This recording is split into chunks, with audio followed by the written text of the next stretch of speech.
بسم الله الرحمن الرحيم الحمد لله والصلاة والسلام على رسول الله وعلى آله وصحبه ومن والاه. Welcome everybody to the Safina Society Nothing But Facts live stream on a Wednesday, which we're going to begin with the dua al-Arbi'a بين الظهر والعصر. It's a blessed time that is mensy. It's one of those things that's forgotten about. Not everything in our religion comes to us in a form that's highly transmitted or obligatory or widespread. Some of the little gems of Allah's gifts to us have come to us from more solitary sources. So it's understandable that a lot of the Ummah doesn't know about this.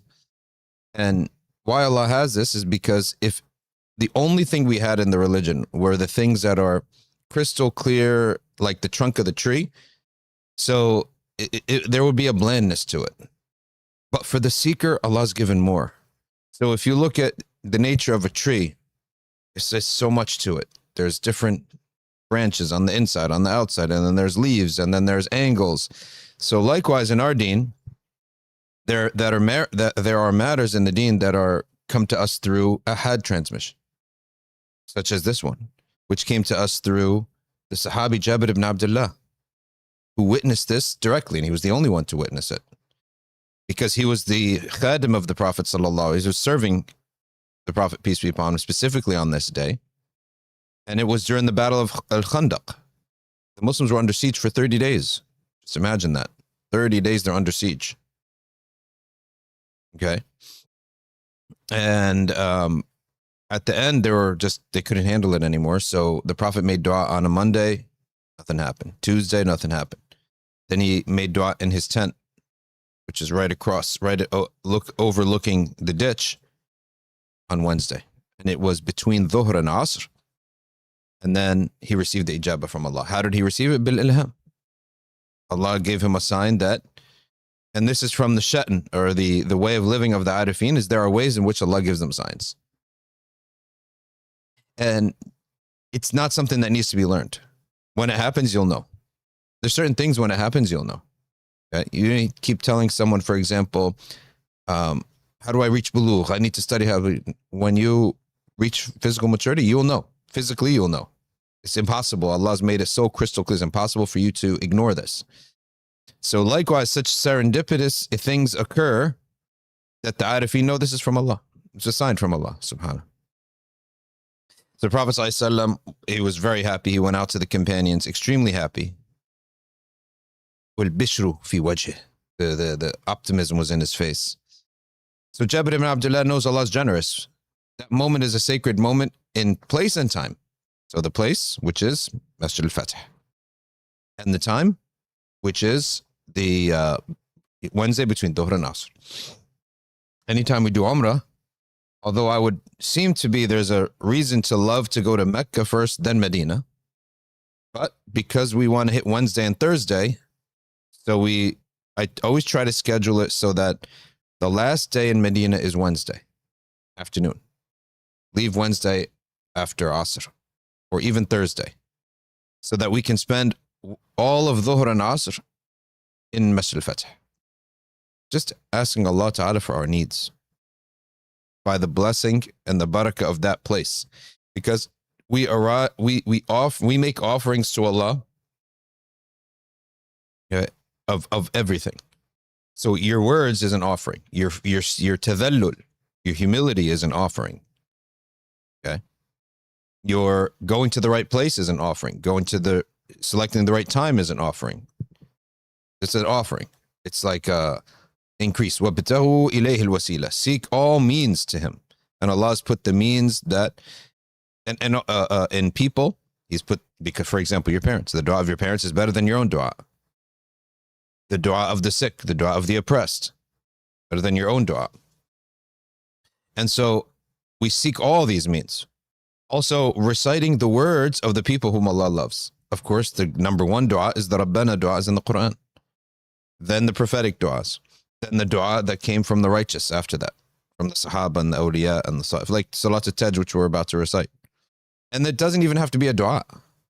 It could simply be like this one is a praise of the messenger, peace be upon him. from one of the Alawi Sayyids of Hadramaut, Tarim. So we're going to recite this, inshallah, and then we'll stop for dua for a minute or two. اللهم صل على سيدنا ومولانا محمد صاحب التاج والمعراج والبراق والعلم دافع البلاء والوباء والقحط والمرض والألم اسمه مكتوب مرفوع مشفوع منقوش في اللوح والقلم سيد العرب والعجم جسمه مقدس معطر مطهر منور في البيت والحرم شمس الضحى بدر الدجى صدر العلا نور الهدى كهف الورى مصباح الظلم جميل الشيم شفيع الأمم صاحب الجود والكرم والله عاصمه وجبريل خادمه والبراق مركبه والمعراج سفره وسدرة المنتهى مقامه وقاب قوسين مطلبه والمطلب مقصوده والمقصود موجوده سيد المرسلين خاتم النبيين شفيع المذنبين أنيس الغريبين رحمات للعالمين راحة العاشقين مراد المشتاقين شمس العارفين سراج السالكين مصباح المقربين محب الفقراء والغرباء والمساكين سيد الثقلين سيد الثقلين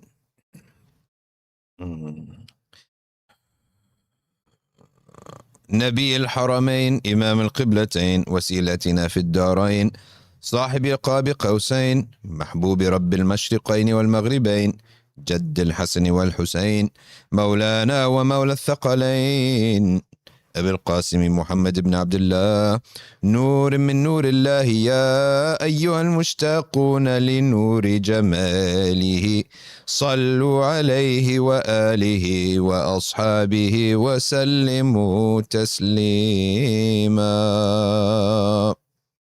بسم الله.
الله بارك على سيدنا محمد وعلى آله وصحبه وسلم.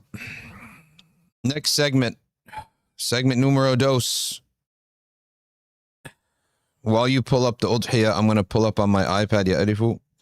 I'm going to pull up the Maliki Fiqh QA on the slaughter, because that's part of our udhiyah, is very important, part of sunnah of the hijjah. You have the fulus, you got to do it. I'm pretty sure Maliki Fiqh QA has an entry on that. Maliki Fiqh QA, slowly but surely it's getting there. I guess we don't have an entry on that, do we? Chris?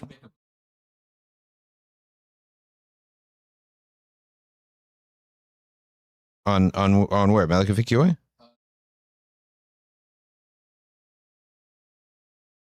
Well, we just want the post right now to read it real quick because, oh, here it is. The Qurbani. Okay, so we need to go back into this and add more search. All right, Edif, go to this first. Do this first. While I'm talking about this, go to Maliki fi QA. Just type in the word Qurbani, and we just want the title. There you go. We just want the title and the picture, and then in the meantime, while you're doing so, we'll read this and then we'll show how you can do it. It is a sunnah mu'akkada, and in the Hanafi school, it's an obligation for every person who is not a slave. You free, Edif? No, are you free? I'm assuming you're free, right? Yeah. He's not a slave.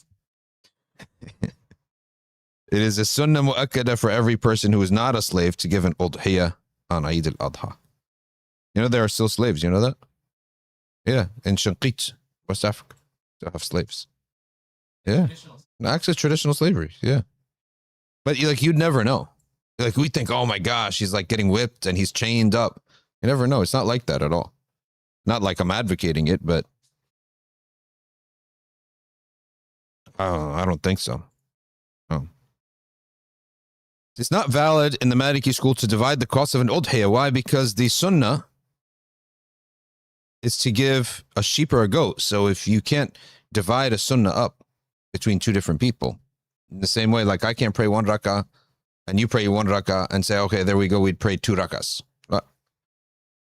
So if a number of people gather to buy one udhiyah, it is invalid, but it'll just be sadaqah. It won't be the sunnah of udhiyah.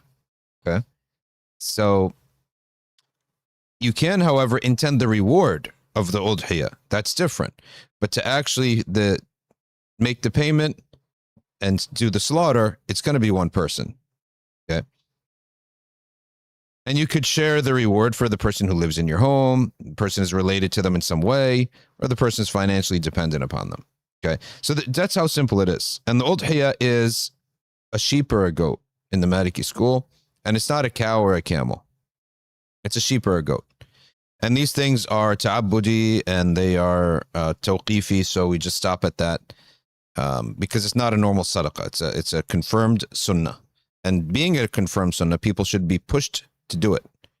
Hey, could you kindly move that slightly over there, that light? Just push it a little way because I'm wearing white today and it keeps not too much. Yeah, that's good. That's good enough. Exactly, because I'm wearing white or cream today, a light color. So now let's go to where you could do this at a very low cost because not everybody can slaughter. There may physically not even be. Oh, that's why this light's not on. There may physically not be a place for you to slaughter like that. If this year, the usual eye doctor, he's not doing any slaughters. Okay. Yeah, he's not doing any slaughters.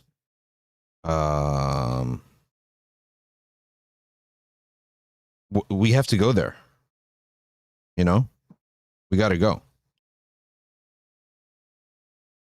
Yeah, that's what we want to do. But the farms are few and far in between for us.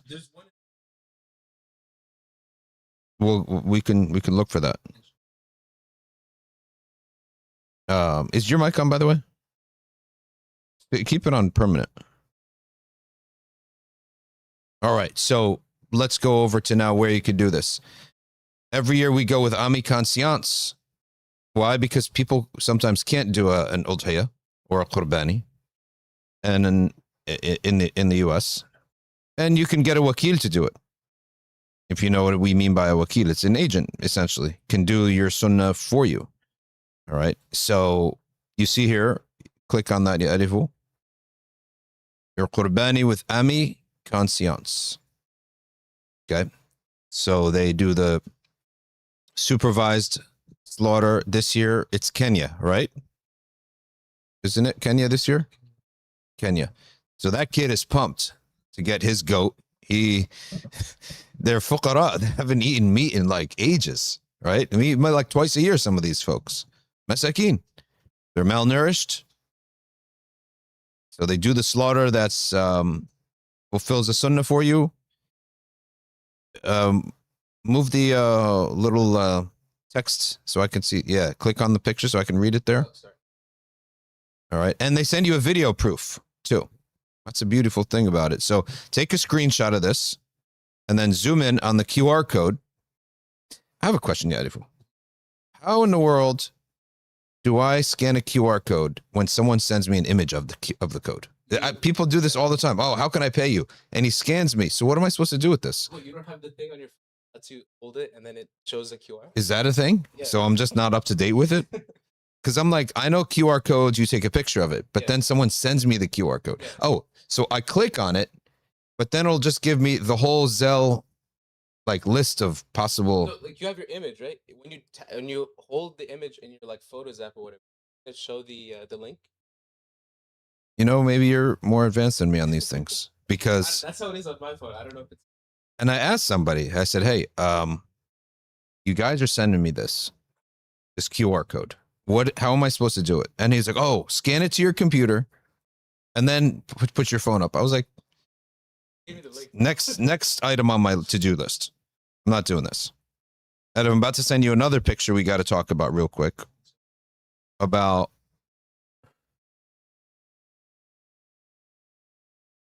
the congressional election. So we can go off of this. Go on to the next picture, Yadifu. Because Thomas Massey, of course, he lost his he didn't lose. I mean, Israel won the election yesterday. And which is obvious. There's not $25 million in Kentucky, period, let alone that's how much was spent on the campaign. $25 million was spent on Massey's campaign against him. And he lost. Of course, they're setting a precedent, basically. They said, listen, we're willing to do this for Kentucky. Don't ever think we're going to let go of New York or any of these other states. And, you know, Allah gives power to whomever he wills. But that doesn't take away our responsibility to do something about it. Now, in our congressional district, there are 3 Muslim communities that have centers. Now, of course, these centers are not allowed to endorse anybody. But I think most Muslims are going to be on the same page of who they don't want and who they do want. So May 29th is when the next election is. It seems like it would be irresponsible for these 3 communities who pretty much have the same values not to control this seat. It just doesn't make any sense because you got the opportunity. You might, and it's free. I mean, obviously the campaign isn't free, but voting is free. All right. So you can vote by mail from May 26th to May 31st, which is next week, essentially. And then the election day is on June 2nd. All right. May 29th, a lot of people, they're calling it the Muslim Day of Voting. All right. So, you know, people like to get together and do stuff together. So if you're not actually registered to vote, you really should. In the next 2 weeks, AIPAC is planning to flood the market with ads that will go against any candidates that are not supporting their issues. Okay. So this is our moment to make an impact because we can make an impact. We got MBIC and ISCJ and MCGP and we're all buddies and friends and we're all the same people. There's a lot of go between in the communities. It just happens to be physically, they're separated. But when you go to MCGP and you go to MBIC, you see a lot of the same faces. So we're essentially one jama'ah that has 3 different places to pray for distance reasons. Why shouldn't these 3 come together and control their district? It doesn't make any sense not to. What is it costing you? Costing us nothing except walking with our feet. And here they're making like Great Adventure Muslim Day. All get together as friends and probably there'll be chai all over the place. I guarantee you there's going to be chai. Someone's going to set up some chai out of his car or walking around because that's what we do.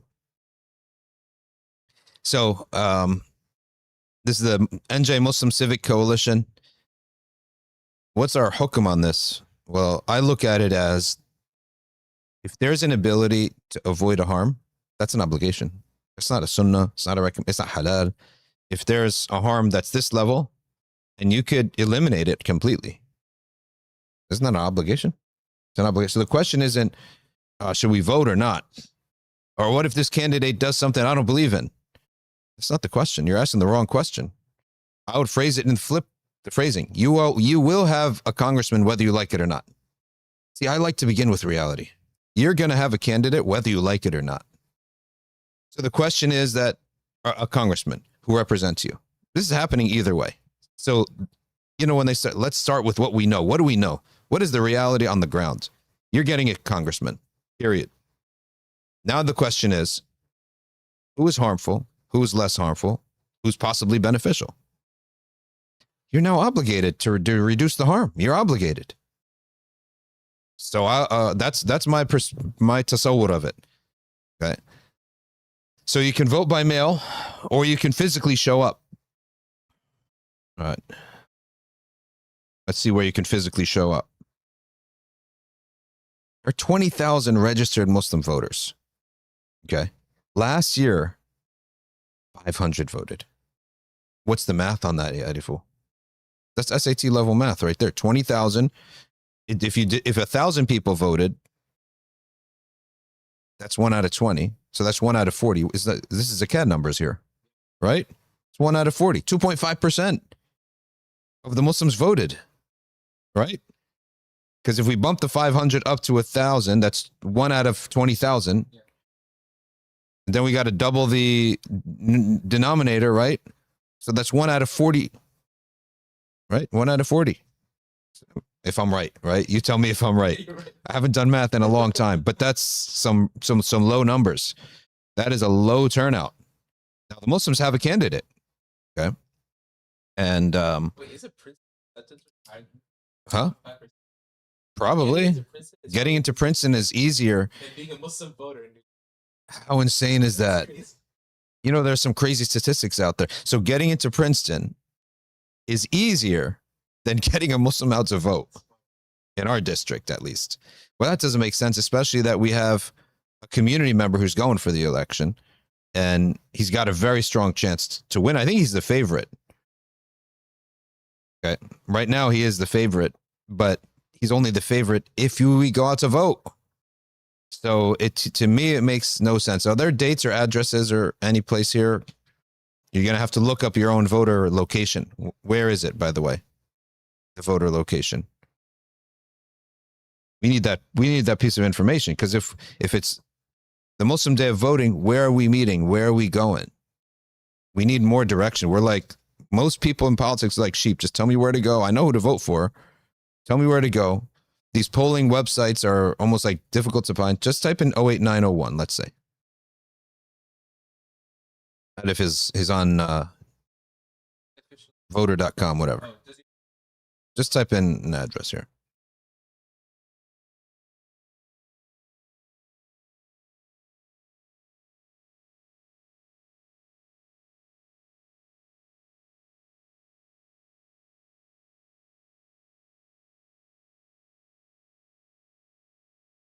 Okay, so you can vote in our area here, down the street. Oh, that makes my life easier. We just walk 67, less than 67 houses down, 300 Somerset Street at the Hungarian Heritage Center. All right, that's easy.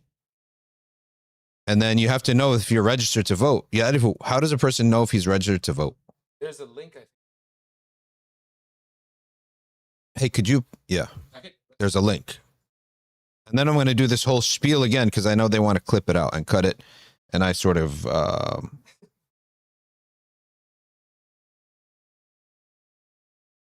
went all over the place talking here.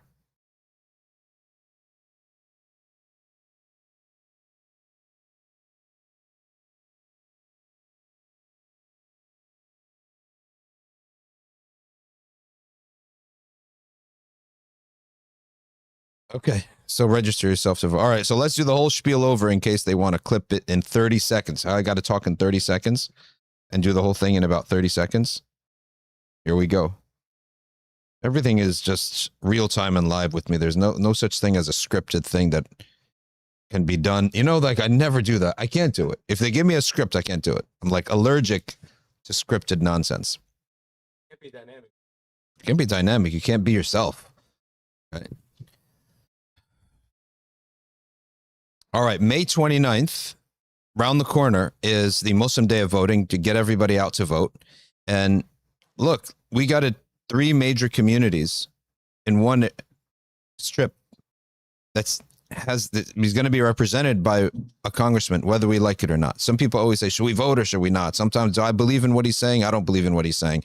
What if I vote for the guy and he does something bad or something I don't believe in? I say, your framing is totally wrong. The correct framing is to start with reality. And Allah wants us grounded in the waqa, in the reality of what's going on. The reality is you will have a representative, whether you like it or not. Right? We're going to have a congressman is going to get elected. That's a given. Let's start from there. The next question is, do we have the ability to assess who's harmful and who's less harmful and let's take the worst case scenario. They're all bad, but one is really bad and one is 50% bad and one is 20% bad. If you want to talk about deen, we're now obligated. We're obligated. And by the way, I'm not saying anyone's bad, but as part of a masjid, we're not able to endorse anybody. Okay. But either way, we can tell you that you're obligated to choose the person who is to reduce the harm.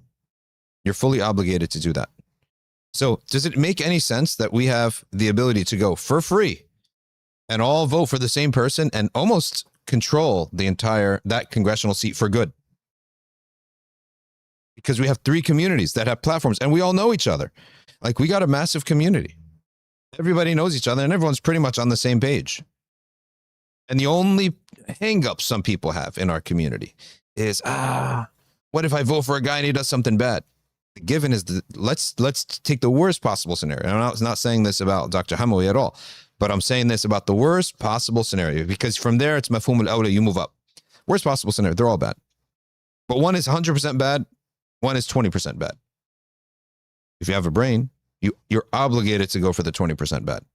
That's to give I'm speaking to the pessimist in politics, the complete skeptic who's so negative, who hates everybody. Kind of sort of like me.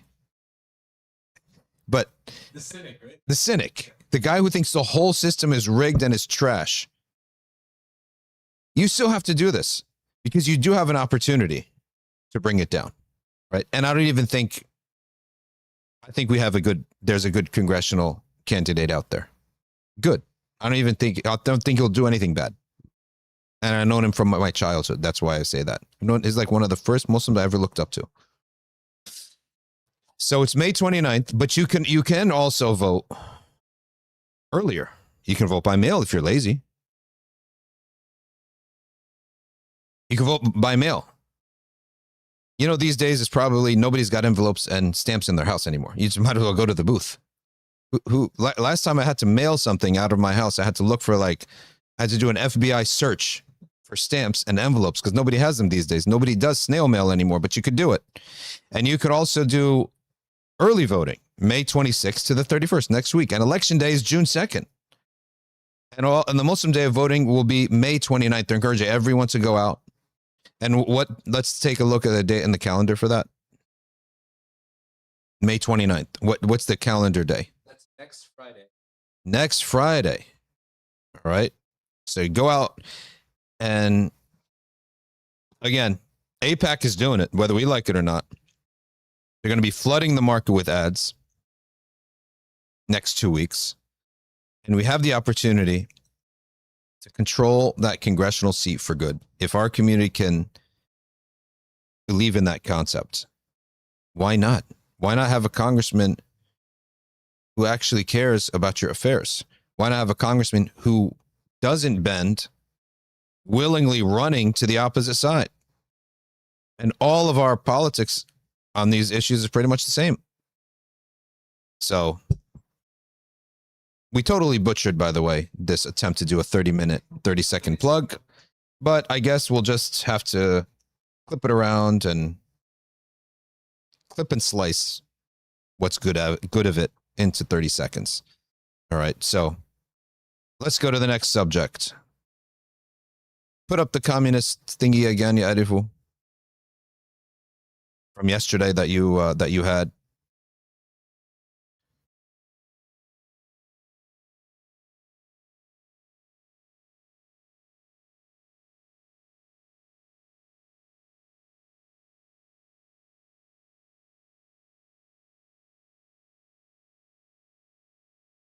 All right, here we go.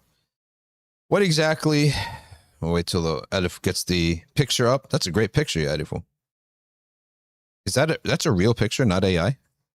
That's a real picture. That's like the it's hard to tell.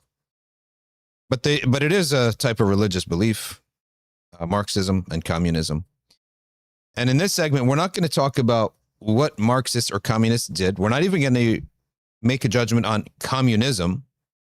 We're just going to make a judgment on the words of Marx and Engels, which are the foundation of all the different versions of socialism and communism. Now, to be fair, we have to also talk about the goals and the ambitions of these philosophers. And they are to lower or eliminate worker exploitation. All right. How does that line up with the Sharia? 100%. We want to do that too. We believe in that. Next is to eliminate or lower the harms of classism in society. Of course, we want to lower all harms, not just the classism. But do we believe that there will never be classes in society? Is it a goal in Islam that there's no such thing as the rich and the poor? Yes, we try to eliminate poverty, but we don't believe that there is actually ever will be a world in which we want to eliminate the rich and everybody has the same income. We don't believe in that. You're allowed to go and get rich. If you want to get rich, go get rich.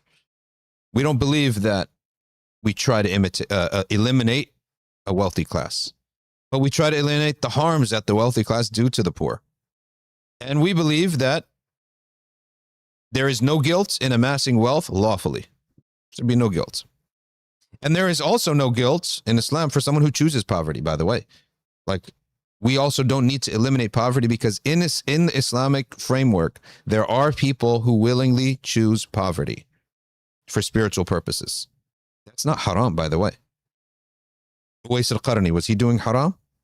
Sayyidina Ali bin Abi Talib, was he doing haram? Abu Dharr al-Ghifari, show me one hadith Sayyidina Ali bin Abi Talib going to try to do trade and get rich. He didn't want to. He didn't like wealth. Sharia is loose on this matter, or flexible. It allows you to want to be rich and want to be poor or want to be in the middle. So this assumption that someone is poor and he hates it, in Islam, it's not the case. We know the stories of Ibrahim ibn Adham. Let me just tell you for a brief moment the story of Ibrahim ibn Adham, why he's a blessed boy from his birth. His father was extremely wara', which means cautious in his religion. Sounds like a scary word, wara'. But he was very cautious and he was very pious. And he one time passed a garden on a journey and he was very hungry. So he saw a fruit had come onto the street. He said, oh, I'm famished. Took it, polished it off on his stove, and he ate it. Then he realized, what did I just do? It's not my fruit. This is wara'. Because oftentimes, certain little things you don't necessarily have to ask about. But he was so cautious in his religion that he thought, this is not right, what I just did. So he goes, let me go pay for it. He didn't have enough money, or I'll ask forgiveness. So he knocks on the door. Man says, yes. He said, I ate one of your little fruits. He's got a huge orchard. So I'm here to ask for forgiveness because I can't afford to pay for it. And I ate it without permission. This is like a 3-second conversation. Don't worry about it. I'll give you more. That's what you expect, right? But no, the caretaker of the garden was also wara'. And he said, I've been taking care of this garden for 20 years. I never ate one fruit without permission. So he said, oh, man, you just made it worse. I thought you were just going to say, don't worry about it. It's no big deal. I said, no. Well, he said, I'm just the worker here.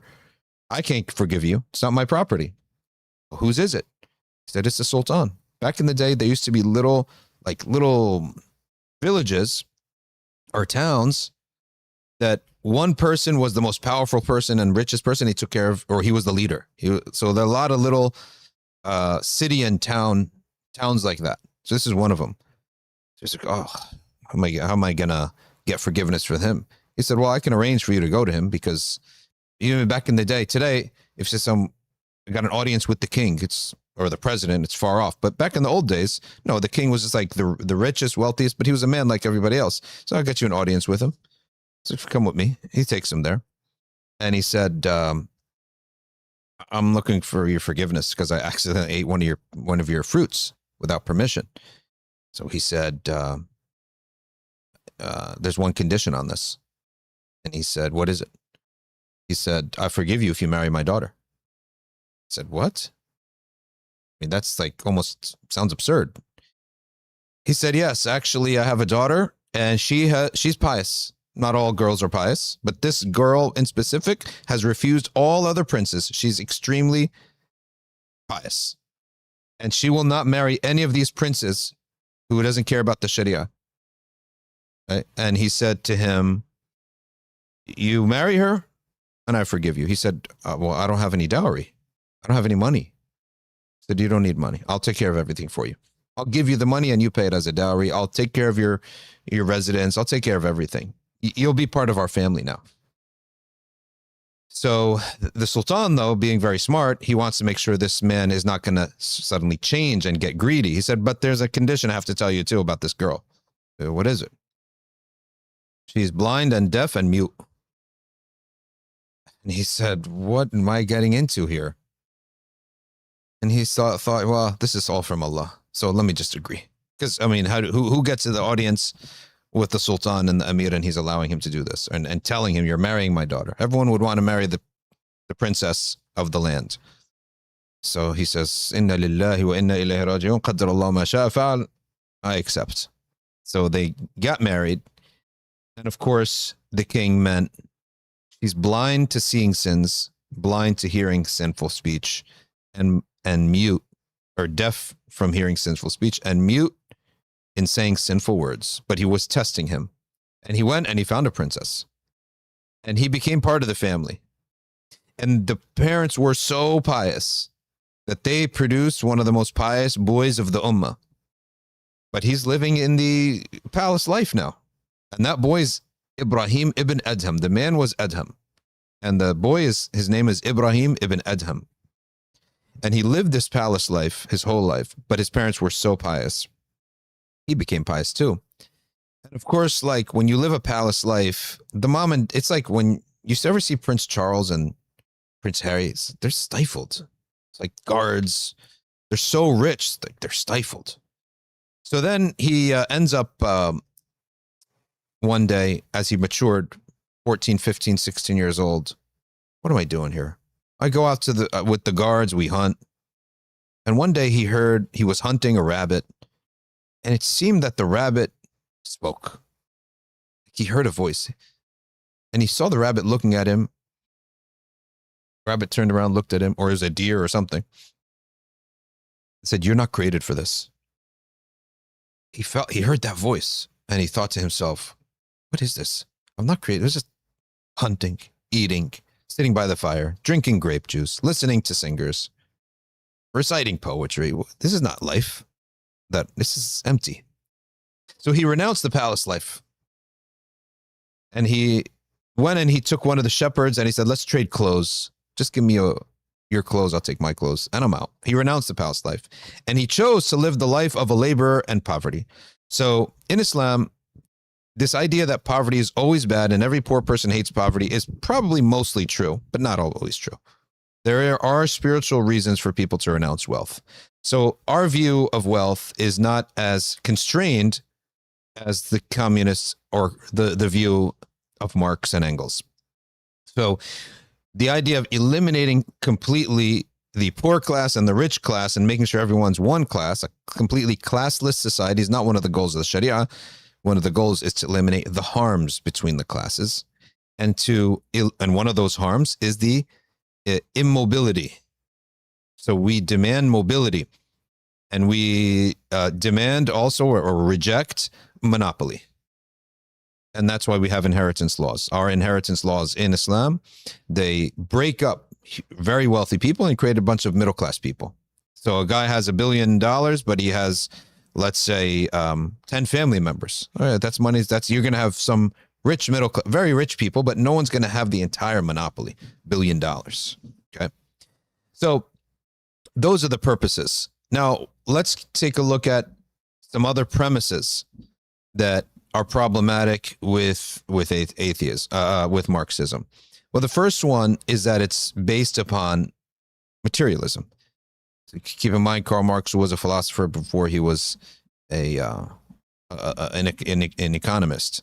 And he didn't believe in anything beyond matter. And he held that everything metaphysical actually derived from the material. So man has a relationship with his dad, then he produces the concept of like God the Father, right? Man has a relationship with his mom, and he invents a concept of mercy. Stuff like that. It's the matter is all that exists. Maybe. Because matter is the only thing that exists, then what gives us life is the only thing that really matters. And everything is driven from there. So these presuppositions are obviously contrary to the Sharia, but this is what leads to everything else. In that what gives us life, economics, is all that matters. And that's why once you start entering into his books, all you think about is economics. All you see is the way money is made and used, and the way the worker is abused. Okay. And so on and so forth. In our Sharia, to backtrack a little bit, we don't have a problem with the idea that certain small efforts can yield huge rewards, and certain big efforts can yield small rewards. To give an example, a man inherits a company from his father. Inheritance in Islam is a legitimate, fully legitimate way of acquiring wealth. And it's an obligatory way. Okay? He inherits a company. This company has a portfolio of businesses, and they're managed by other people. And the family now is scooping up 3-4% a month from whatever the revenues come in. What does that son actually have to do is pretty much nothing. He puts in very little effort, and he makes immense amounts of wealth every month. But he also carries all the risk, because if all this goes under, if something goes wrong, he's the one who gets sued. Okay, but his dad did all the work, gathered the capital, built the company. We accept that. It's acceptable in Islam. Secondly, that the workers he may work 8-hour shifts and earn a month-to-month paycheck. And they've accepted it, and the society has deemed that it's a lawful transaction, which most people are involved in. You ask any regular person, most people in the world, they got a very simple job that is not producing generational wealth, and they have to clock in order to get paid. They don't get paid sitting around doing nothing. They don't get paid in their sleep, as business owners do. They get paid in their sleep. Not all business owners are the same. You want to own an AI company or a pizzeria, right? So I think the pizzeria guy is sweating more than the guy who's runs an AI company, who's sitting in the air condition, clicking on a keyboard, right? Or hiring the people who are going to click on a keyboard for him. And then tech is one of those. It's like tech and pharmaceutical. It's one of those where the X on it, the return on it, is way through the roof. Pizzeria is not. A restaurant is like striving just to survive every month on a pizzeria. So the food business, there's like 7 industries in the nation, right? In any economy, there's 7 industries. Can you look them up? What are the 7 industries? They don't all pay the same. An educator, when I look at like the local Islamic schools, they are working really hard. Wake up early in the morning, their work comes home, they got people whining and complaining all the time, right? They're not getting paid any real life-altering amount of money. So agriculture and food production, energy and power generation, are they the same? Of course not. Food production, you got to keep producing it. Power and energy, once you get in that field, you make a ton more money. Steel and metal and metal work, construction and real estate. Keep scrolling, Edible. Healthcare and pharmaceuticals, tech and telecom, financial services and banking. So a guy who works in Wall Street making trades using his knowledge versus a person educating people in a university. Both have a lot of knowledge. One actually executes trades. The other is just talking about theories of economics. Which one has money? Okay. The professor is probably zakat eligible. Yeah. Professor in a regular university, he's got 5 kids. You give him zakat, this guy. If there's a professor in a university who's got 5, 6 kids, and he sends them to private school, let's say, for example, like our community, we go to private schools, and we don't have a voucher system in New Jersey, where a voucher system says, why would you pay taxes for public school, then also pay tuition? That's not fair. You put your kids in private school, it gets reduced from your taxes immediately, and it goes straight to the school. Or I don't know how it works. They give you the 10,000 as a voucher, and you can only use it for the private school tuition. It's amazing. Basically free. In our world, it's free. But right now, we're paying for kids to go to public school, and we're paying private school. How does this make any sense? It's not implemented. It implements it in Florida and Texas. And they're still trying to block out the Muslim schools from that, but CARE's fighting them in court. All right. Anyway, what are we even talking about? We're okay with the idea that some people will do very little work and earn a lot of money. That's a risk for them. Other people will strive and struggle every single day, and he'll just make a month-to-month paycheck. All right. But we're not okay with blocking people from advancing in life. In the Sharia, we're not okay with that. You can't have like the British system where you're blocking people from advancing in life. That's not acceptable to us. Okay. The Lords and the Commons are so far apart, it become impossible for someone to actually be socially mobile. Okay. So that's another premise. In the eyes of Marx and then his disciples afterwards, all of history, it just revolves around certain people who have more resources than other people, and the oppression of those people and the revolting of the poor. Okay, that's all of history. Because remember, as a materialist, nothing matters except matter, the physical. And the most important physical thing is what keeps you alive. So he revolves, his mentality and philosophy revolves around the acquisition of wealth and the hoarding of wealth by the rich and the fighting of the poor to the rich. Islam revolves around the Creator. Our history is a history of being in line with the Creator, going against the Creator. That's our history. That's what matters to us. Okay. Society is not divided by the wealth that people have. Division to us in society, if we're going to divide society, are those who know a lot about God and are in line with his orbit, and those who aren't. Right? That if we're going to divide society up, that's how we would divide it. Those who reject God and his prophet, those who accept God and his prophet. Amongst those who accept him, the ones who have excelled in knowing God and his prophet, and those who have not or just lagged behind. So it's a completely different mentality. When a person enters into a Marxist orbit or culture or society, you become automatically skewed to these defaults. And sometimes it happens that people are Muslim and maybe haven't been educated that we revolve around God and his prophet. That is the number one filter for us. What did God say? What did the prophet say? So here, let's hypothetically say somebody got involved in leftist ideology or communist ideology or Marxist ideology.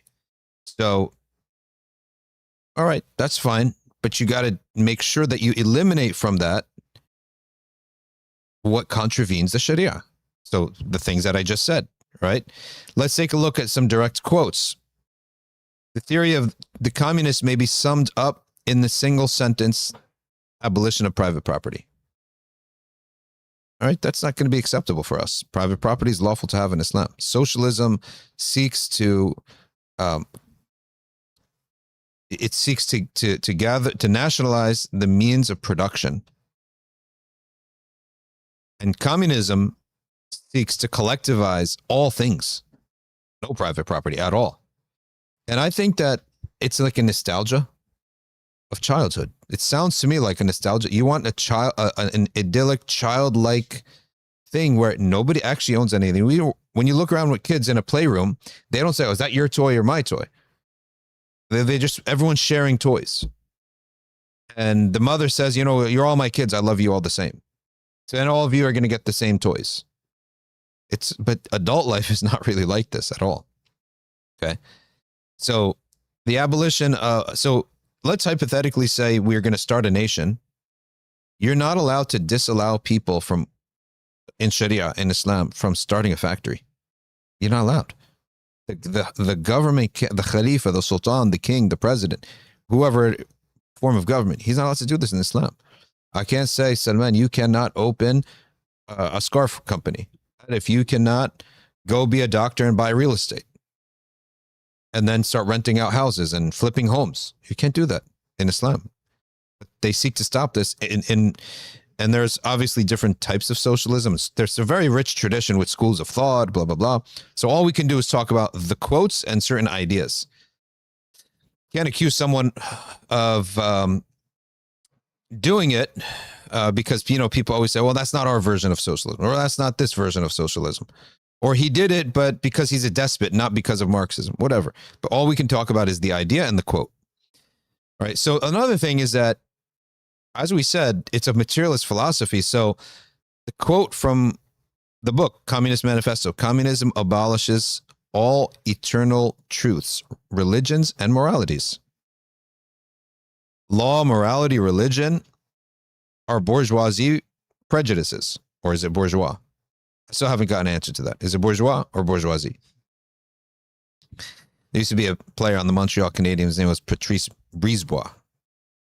That's a cool. Hockey players got the coolest names. The French Canadians and the Russians, right? They got the coolest names. That's why I know all about these nations from watching hockey. Canada, Finland. The Finns got awesome names. The Swedes got cool names. The Russians got the best names, right? Like Alexei Kovalev. Is this not the awesomest name, right? They got the coolest names. All right, so to continue on here, that's obviously contravening the Sharia and Islam, and they're not accepting any source of authority. That's essentially outside of himself. It's like made yourself a prophet or a god almost. Not a god that demands people to bow to you, but you're demanding obedience in belief. Like, this is the truth about reality. Here it is. So that is actually the same as what a god is, essentially. Demanding us to believe him and obey him. Okay? And do what he told us to do. Not forget the bowing part. So it's essentially, this is making yourself a god. Telling us this is reality, this is how you have to view it, and no other source is accepted. So another thing that is insane is that your local sources of authority, your mom and dad, he seeks to take that over too. And this idea of cultural Marxism, you see it a little bit with a lot with the liberals in New York and California. Here he says in the Communist Manifesto, the call for the abolition of the family. That the state needs to take over these jobs. Man, this is like some degree of control that's insane. So he doesn't even want your mom and dad. Why? Because the mom and dad is what passes on non-Marxist beliefs, or passes on, you know, this is our factory and our family wealth and we got to take care of it and all that. So he needs to break all that up. And you'll see this attack on family and hierarchy and authority. But insanely, in a weird way, it's not you're not like self-awareness that you have become that authority, right? The state and the movement has become that hierarchy. Here's another thing that's not allowed. Bro, this is complete takeover of everything that I can do. The centralization of credit into the hands of the state. What does that mean? Nobody can give loans except the state? So the state is the one who decides who's going to advance up and down, because loans are needed to get yourself out of trouble or do something with the money. right? Like start a business, start a shop. You want to control that too? Are you a god? Well, he is Jewish, by the way, keep in mind. So you don't know what kind of influence this idea of like all control every aspect. This is exact opposite of human nature, which is to be free and to report only to our Creator. Prophets have authority because God gave them the authority. They've proven themselves as prophets, and that's why we listen to them. Everybody else after that, we're not listening to you unless God told us to listen to you in the form of a parent, in the form of an employer, a contract I enter into. Allah's command us to honor it in the form of a king or a sultan. Okay, that's legitimate. Even if it was acquired not legitimately, for example, it's not legitimate in our religion as a means of transmission of power that a man just gives it to his son. Says, I got to keep it in the family. That's not lawful in our religion. But if it happens and he secures power, then his authority is legitimate. Okay, so there's a difference between the transmission of the power and the power itself. If a bully was to come in and say, I'm the new king here, and he kills our king, and the army says, all right, we're afraid of you. You got bigger sticks than us, so we'll join your army. Now there's no one stopping him. And he's established himself, and he says, all right, I'm in charge of everything, and time has passed.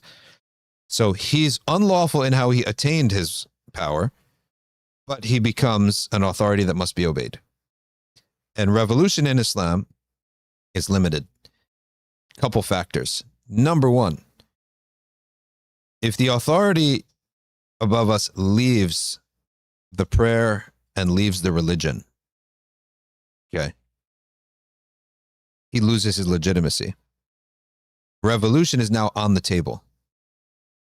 If the revolution now, we ask a second question, if we can, in any way, the elites of the society, the knowledgeable people of the society, as Ibn Hajar says this, can determine within a reasonable assessment that we can actually replace him without doing more harm than he's doing. So he's doing this much harm. Replacing him will only cost us this much harm. Then you replace him. But if the elites of the society, the thinkers, the leaders come together, the real stakeholders who take care of their people come together in the society and said, he's not legitimate anymore. He's cast off Salah, he's cast off Islam. But removing him is going to probably bring us this much harm. And he's bringing this much harm. We don't rebel. No revolt. And if the leaders of the society can't agree, no revolt. Because there needs to be, you can't have anarchy, which is the most likely result when there's a void. When you have a void, you have anarchy. And that could be, وَالْفِتْنَةُ أَشَدُّ مِنَ الْقَتْلِ, one of the tafsirs of that. But the Marxist theory is built on the concept and the importance of revolution. So as this culture enters into the minds of its adherents, all they see is false hierarchy, oppressive leaders, we need to revolt. And that's essentially coming directly out of this. And it goes down to the family. So the trans have adopted this too. Like the trans movement or the LGBT movement, a lot of times they were attacking, like, oh, your dad's not okay with you being gay. I'll be your new daddy. That's what they, oh, you didn't see the stuff? Yeah. You know, like, yeah, forget your mom, forget your parents. We'll take over that position. And they'll override this by demanding in the schools what the parents don't want, right? Thinking they know better for kids than the parents. And that's a couple years back was a whole thing. Hoopla about it. People would go up to the town hall meetings with their kids. Like, who are you guys to teach our kids morality? And they say, no, we need to take this over. So that's what that's what they call cultural Marxism, when this idea seeps outside of economics, but the same mentality. All right, next thing. The abolition of all inheritance is a direct quote from the Communist Manifesto. The abolition of all inheritance. So what do you do with the guy's money? the state takes over and distributes it as it sees fit. We would call that theft. If the state, whether it be in socialism or communism, was to come upon a nation and see that there are factories, there are means of production, and we need to nationalize or collectivize. What does that mean? That means the state will go to the owner with the military and says, hand us the keys. I'm telling you, this is what happened in the Arab countries, Egypt, Syria, Iraq. They all went down this route. Hand over the keys. Hand us all the paperwork. Go take a seat. Is this a forced buyout? No, he's not getting anything. What do we call this in the Sharia? It's called theft. Being the government does not allow you absolute power in Islam, in the Sharia. All right. So when we say that communism promotes theft, this is a fact. It's not even a discussion. It's not even something that is debatable. This is theft. You can call it collectivization, you call it nationalization, but if a guy owns something and the state, like land in Egypt, and the state comes along and says, we're redistributing the land. It's not your land to distribute. Just because you're the government does not mean you own all the land. So this is what they do. Most of Egyptian Americans ask them, why did your parents move to the city? Right? Yeah, they'll say, we're first generation Cairo, then we left Cairo. Most people, when they leave, is because they were firstly forced to leave to somewhere else, not comfortable there, and ended up leaving somewhere else because it's too crowded. So for example, Pakistan, after the partition, so many Muslims went up north. Then you had what do they call them? Muhajirs, right? That's what they call them, Muhajirs. So the population is so dense that they're like, it's too crowded here. Let's leave. Cairo, same thing happened. Why was Cairo so densely populated in the 40s and 50s, or whenever it was, the 60s? Is because a lot of people moved into Cairo. Why'd they move from the villages to Cairo? Is because when the socialists came in, they divvied up the farmland, and all of a sudden, the family doesn't have any land to farm except a small sliver. The government just took land from them. This is theft. It's nothing else to call it, right? So they ended up, all right, nothing for me to do here anymore. Move to Cairo, be a clerk, be a worker of some sort. It's so densely populated and I'm a stranger here. I want to leave here. So the kids leave and they migrate. Go to Syria, where Sheikh Abdurrahman al-Shaghuri used to represent the workers in a factory that was owned by a man. Okay. The government comes in and took it over. And then say, we'll take care of your salary and your pension. He said, no, keep it all. This is theft. I don't want anything to do with this. I'm not accepting your money.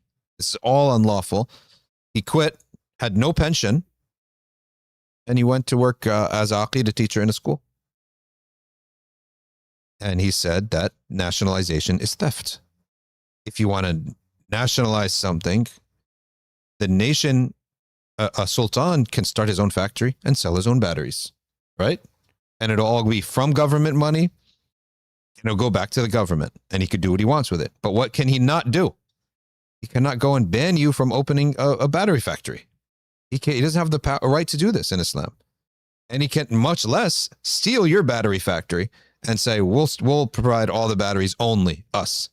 There are very few things that the Sultan can do that. Things where there's a clear harm. He can force it upon you. For example, waste removal, road construction, all the public stuff that they do for us and tax us for. But in Islam, you'd have to itemize this. In the Sharia, you would have to itemize what you're doing. You can't just consider the people a source of income. Okay. Taxation here is theft. Insofar as they'll tell you, all right, this much is going for the waste removal, this much for paving roads, this much for putting up schools, this much for this, that. That's okay. This much for the police, this much for the firefighters, this much for the military. That's fine. In Islam, that's fine. Because it's for your benefit, and it would make no sense to say, listen, here we are, we're a country, you all go protect yourselves. It doesn't make any sense. You have to have police, you have to have military, you got to have one organization paving the roads, one group of people collecting the trash, One group of people making sewers and making sure they're not overflooded, all that stuff. One group of people licensing certain things to make sure the electricity is working, et cetera, et cetera, et cetera. That's all fine and good. Beyond that, you have a right to take my money in the Sharia. So to centralize credit to, now what else? You don't have the right to put me to work in the Sharia. You don't have the right to do this. Equal liability of all to work and the establishment of industrial armies. Which means what? Which means us, the nation, the dictator, essentially, the party, all of our comrades will decide we need 20% of our population in agriculture, 20% of our population in medicine, 20% of our population here, 2% here, 5% here, 3% here, blah, blah, blah. And we're going to assess all the citizens, and we're going to take all the straight A students and put 5% of this here, 5% here, 5% here, 5. Then if you get B's, we're going to put you here, here, here, here. If you get C's, we're going to put you here, here, here, here.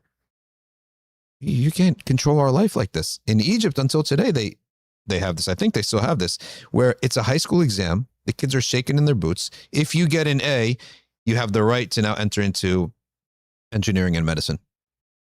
If you get like a B, a middle tier score, you go down to being like some other profession that's not as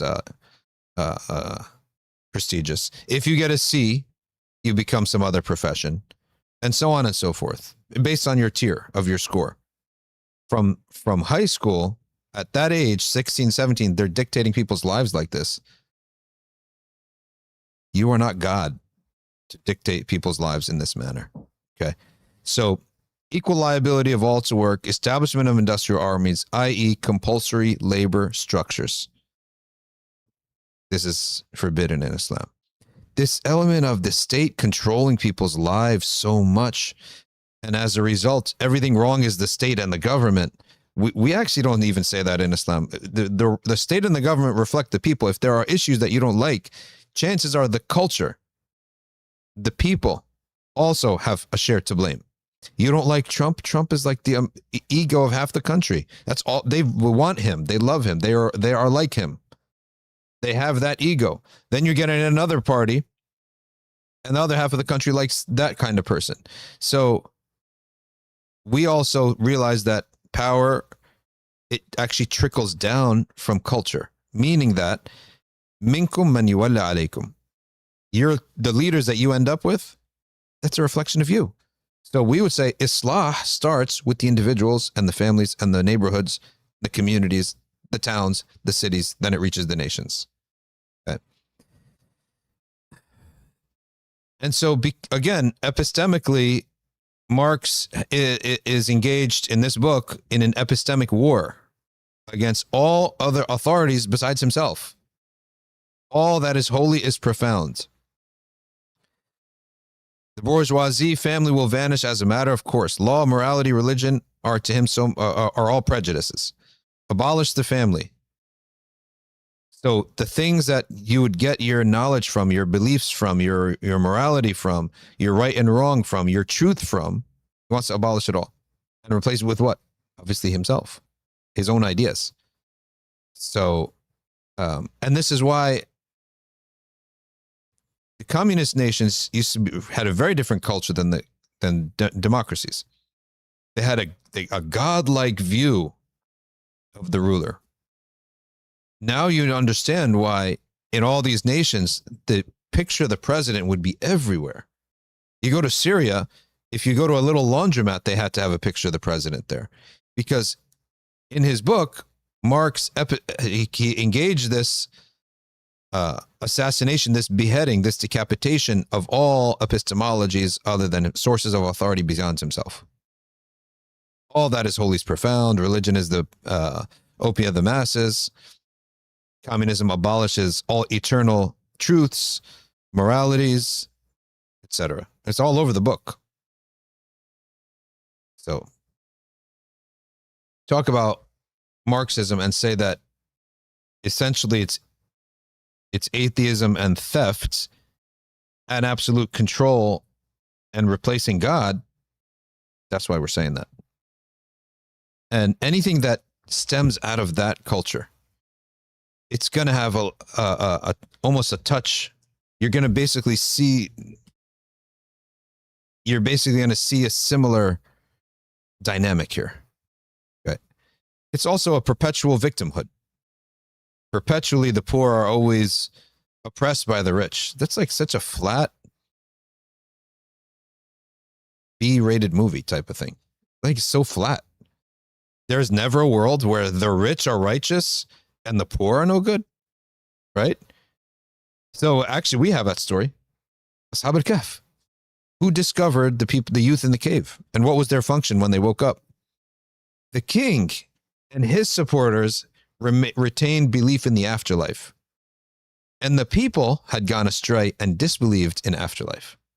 So in that case, the king was righteous, and the people were unrighteous.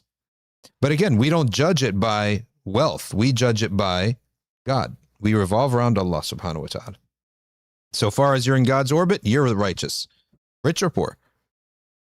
And in that case, he prayed and prayed and prayed and worked and worked and worked. And even as king, could not convince his people to return to the truth. And Allah Ta'ala answered his prayer and caused these sleepers in the cave to wake up 300 some years later. And the people returned to their belief in afterlife because they saw a miracle right in front of them. So now it broke their mental limitation on the here and now. Okay. All right. So there you have it. If somehow you can condense this, I know I took some asides. Ibrahim ibn Adham, take that all out, make that its own clip.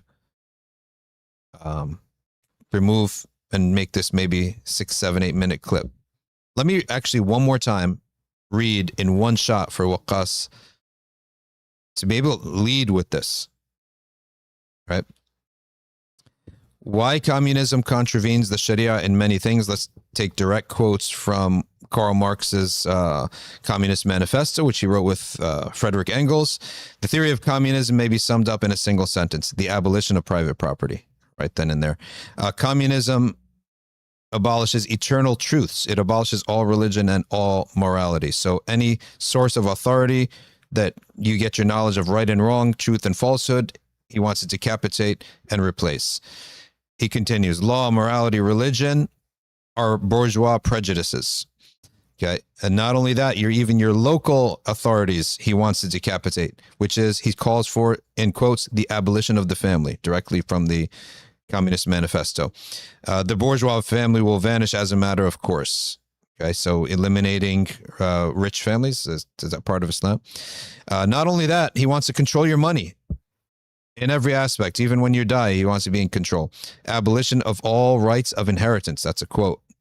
So he wants to abolish all inheritance laws. Next one, centralization of credit in the hands of the state, i.e. nobody can give out loans except the state.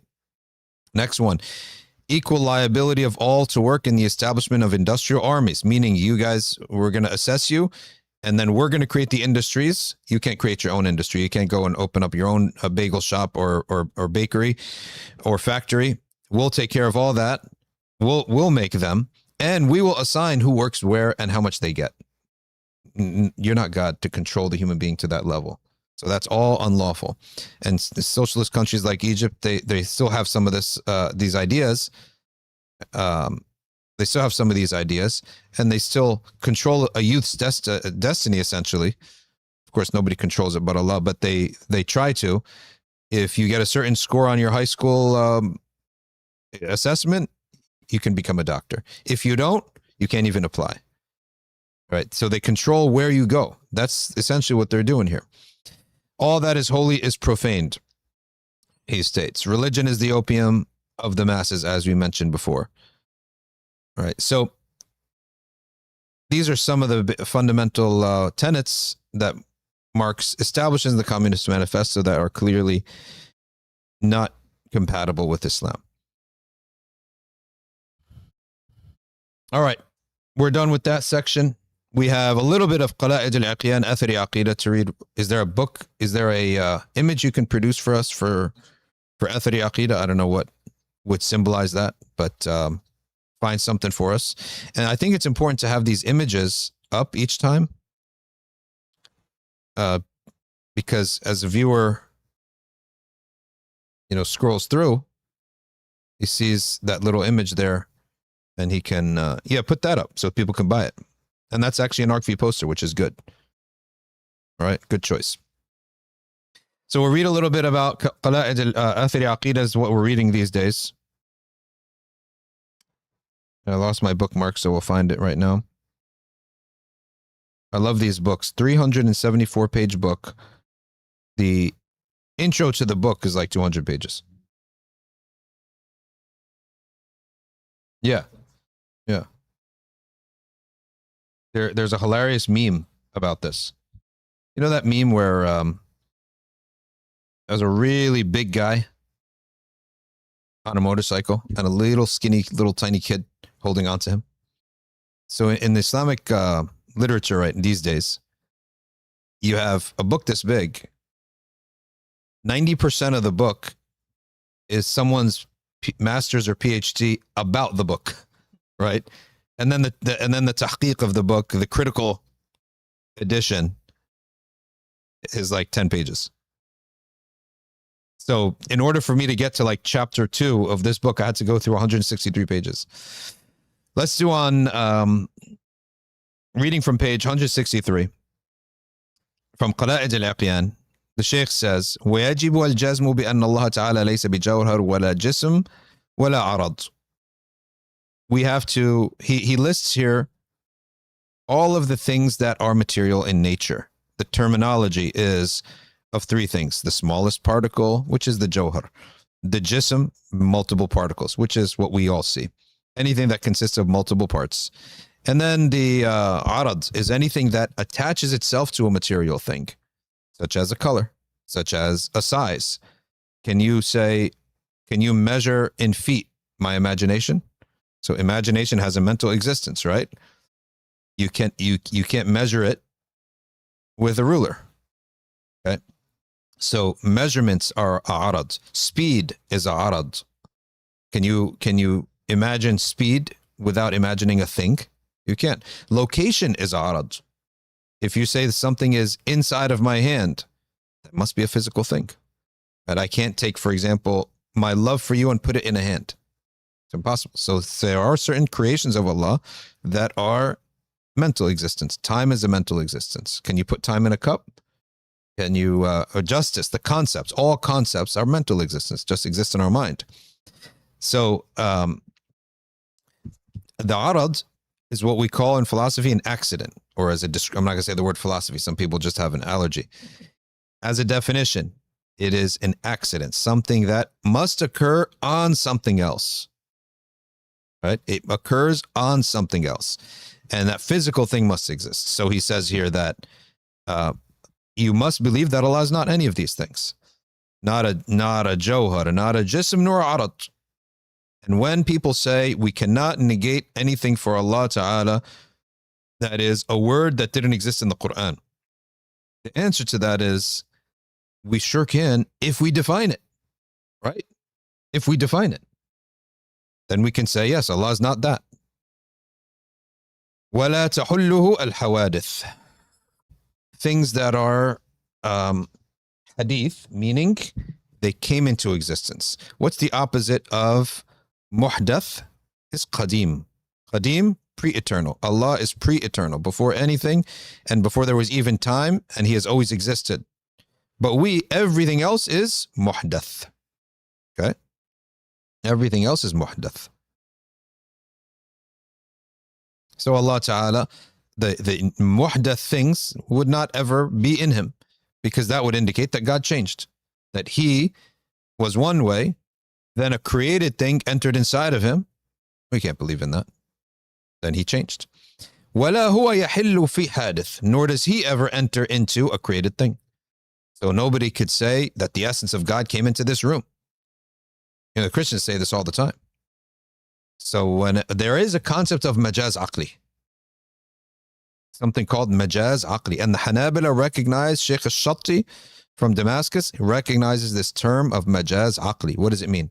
Majaz Aqli means that you attribute the result of something to the means of it.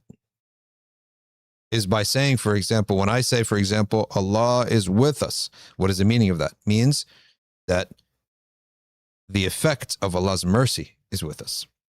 We're not allowed to believe the essence of God is right here with me. Okay? And Salama even makes a ta'wil and a tafsir of the ma'iyya of Allah. In 2 ayahs of Quran, Allah says He is with. So what is with? Is He, His essence, moving around? He's with me and was really closer to my jugular vein and you're than you. So that leads to pantheism. Pantheism is the belief that God is literally inside of the creation. We're not allowed to believe that. وَلَا يَنْحَصِرُ فِيهِ. He says, he continues, created things cannot encompass God. So al-hasr, for example, to give an example of al-hasr, we take these keys. By the way, Alifu, if we ever need, anyone's ever looking for keys for the building, extra keys for downstairs, the shed, etc., they're all in this white cup. I think this is not a good idea for security, right? Oh, he's told everyone. Well, I just told everyone, yeah. So this al-hasr, these keys are completely encompassed by the cup right now. That's al-hasr. So created things will never encompass God. Again, because you have to be a physical thing in order to be encompassed in the first place. Inna Allah bidhatihi, he says now, فَمَنْ اعْتَقَدَ أَوْ قَالَ, whoever says or believes that Allah with His essence is in every place or in any place, then he has committed the above infraction, and he says فَكَافِرٌ. Okay? بَلْ يَجِبُ الْجَزْمُ بِأَنَّهُ سُبْحَانَهُ وَتَعَالَى بَائِنٌ مِنْ خَلْقِهِ. You must have firm belief. It says here, we're reading from Qalaid al-Iqyan في اختصار عقيدة ابن حمدان. These days we're reading Athari Aqeeda. الإمام الفقيه المحدث شمس الدين أبي عبد الله محمد بن بدر الدين بن بلبان البعلي الحنبلي. Okay, it's from the Hanabila to Sham. So he then says that you have to believe that Allah is transcendent beyond His creation. And we don't even say, is He like outside of the creation? So the creation's here and God's here? No, you're still visualizing a physical. Ba'in, completely transcendent beyond His creation. Not connected nor disconnected, because connection and disconnection is both requiring physicality.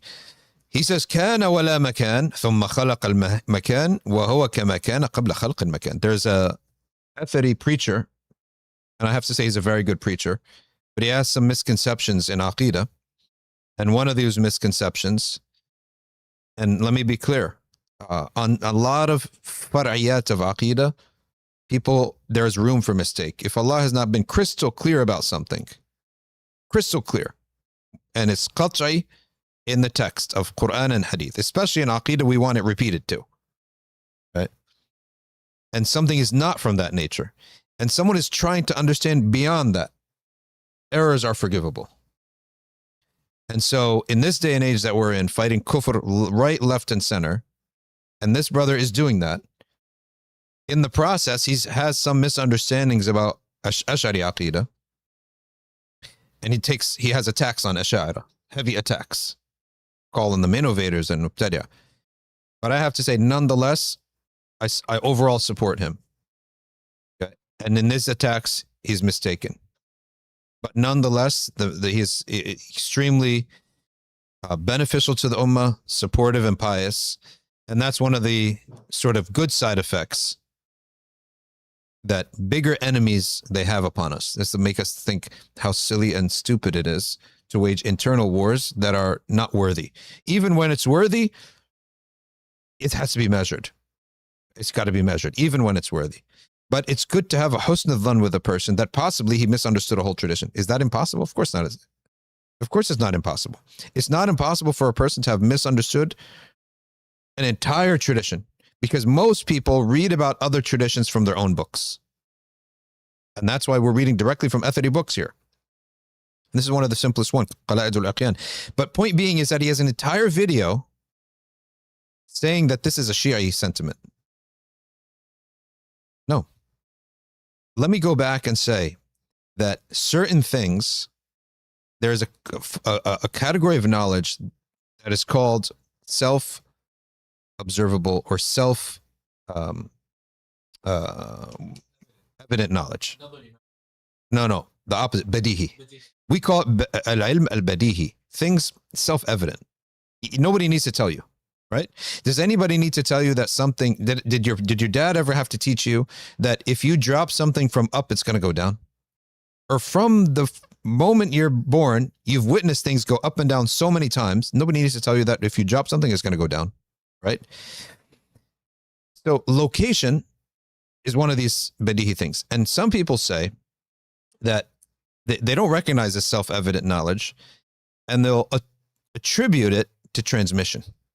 And because they saw it in such and such a book, and then they see it with you, you must have taken it from that book. That's not the case at all. No, not at all. I gave the example earlier. If the Greeks are the first person to write a book on arithmetic, do you think arithmetic didn't exist before them? Just because they wrote the first book on it? And if Aristotle was the first person to attribute, to connect physicality and location, you think he's the first person to do this? Not at all. It's badihi knowledge, self-evident knowledge that locations are physical places. Okay, so inside of this cup is a location. Just because I need a created thing to refer to it does not change the fact that it's a creation. It's God's creation. Right? Right and left. Just because I need left to refer, I need center to refer to right and left. Does that mean right and left don't exist? Not at all. They exist. The right side of this room exists.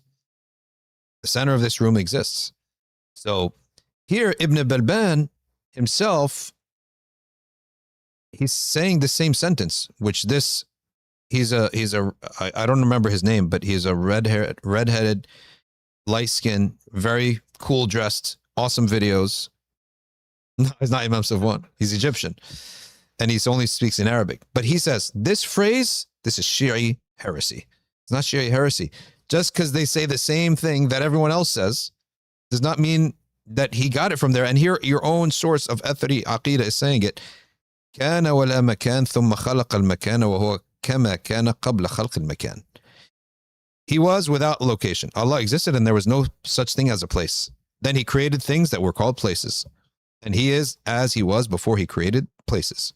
Now, if you want to make in your Aqeeda and say that place can exist without physicality, we don't even object.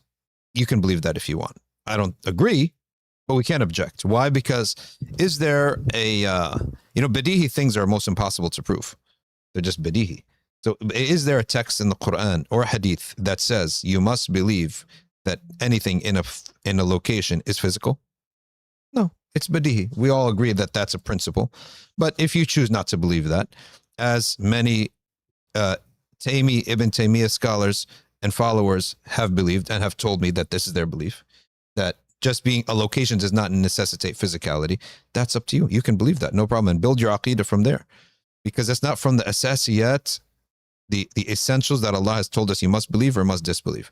And we have to limit the tabdi' and takfir to that. The takfir is, the only difference is if it's mutawatir. Sorry, ma'lum min ad-din bil-darura. By the way, mutawatir and ma'lum min ad-din bil-darura are different. So you have ahad, you have mutawatir, ma'lum min ad-din bil-darura is even higher than that. There are many mutawatir hadith that a Muslim youth who's lived his whole life with Muslims doesn't know about. So known in religion by necessity is the line of takfir. If you reject that. There could be something mutawatir that's not known in religion by necessity.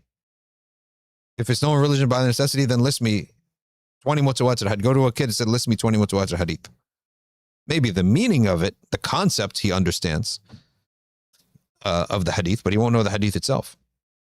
And if you can take 20 mutawatir hadith and ask it to a common Muslim, and ask him, is this mutawatir or not? He won't know. Is this a true hadith or not? He won't know.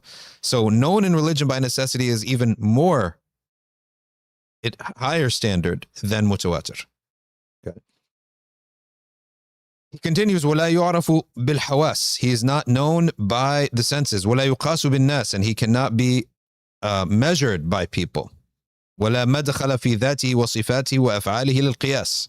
There's no qiyas to his essence, attributes, and actions. Remember, when you study God in Islam theology, you study essence, attributes, actions.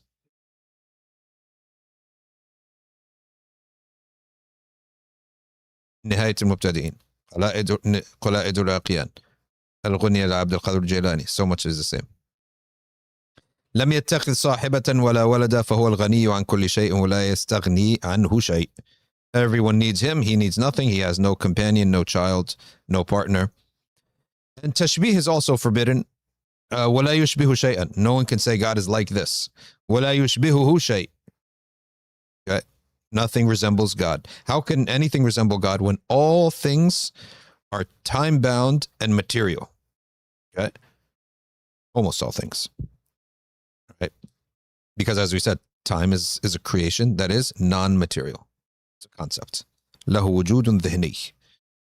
But if you make Allah Ta'ala and you make a semblance between God and the creation, فقد كفر. ومن شبهه بخلقه فقد كفر. Qadi Abu Ya'la says, وقد أنكر أحمد التشبيه. المشبهة تقول بصر كبصري. God sees just as I see. يد كيدي. God's hand as my hand. وقدم كقدمي. God's foot like my foot. ومن قال ذلك فقد شبه الله بخلقه. وقال في رواية يوسف بن موسى ليس كمثله شيء وهو السميع العليم. السميع البصير. If anyone who says this, he'll make kufr. You've made tashbih of Allah's creation. Why are we reading Athari Creed, you might say? In Safina Society, we are of the premise that the best Islam to learn is that comes from the four madhabs, Hanafi, Maliki, Shafi'i, and Hanbali, and the three schools of creed, Hanbali, Ash'ari, and Maturidi. Ash'ari and Maturidi are Kalam schools, and we believe as a premise that the Kalam approach to Aqeeda is lawful, and valid, provided it does not contravene any clear verses of Aqeeda and hadiths. Right? It does not contravene that. And that doesn't necessitate that every single thing in Ash'ari and Maturidi said is agreed upon. One guy, he said he'd never attend my gathering. I said, okay, let the guy text me. So we texted back and forth. He said, because you say this. You're an Ash'ari, you say this. I said, no, I don't. I don't know where you got that. Don't say that. He said, oh, okay, I must have misunderstood. Yeah, because imagine that it's flat. Athari tradition is not flat. And they're in fact, they have more differences because their principles are actually very simple. They're going to go by the text. So they don't demand any certain interpretation of any text, right? So as a result, there's a lot of different interpretations within it. There's more interpretations within the Athari tradition, probably than within the Ash'ari tradition. And we're not doing a competition here, but we're just saying that all of these ideas, there are various ideas within them, sub branches. Nobody could just say Athari says just this, and maybe the majority you can say, because you can make mistakes and end up judging someone on a wrong judgment. And I see from the Ash'ari side that happens a lot too. So, oh, one of their shuyukh said this, okay, but that doesn't mean that that person who belongs to that school of thought agrees with it. So there's a lot of things that furu'a branches out that the people may not affirm that is from that tradition. So as we said, you got the trunk of a tree, then you got branches, and then you got leaves, you got secondary branches and tertiary branches. Does that mean that there's not going to be a branch that went off that you have to clip? Right? You have to, it's from the same tree, right? It's from the same primary branch. He says here, كَمَنْ اعْتَقَدَهُ تَعَالَى جِسْمًا. Again, for those joining late,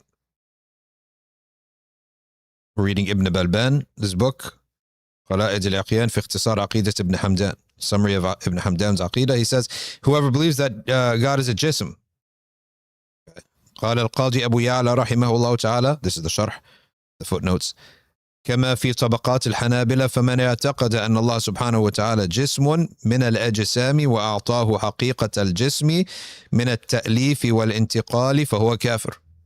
He says here that anybody who, Abu Ya'la says, Qadi Abu Ya'la says, whoever says in Tabaqat al-Hanabila, whoever says that Allah Ta'ala has a body and gave him the reality of a body, of being composed of parts and moving around, فهو كافر.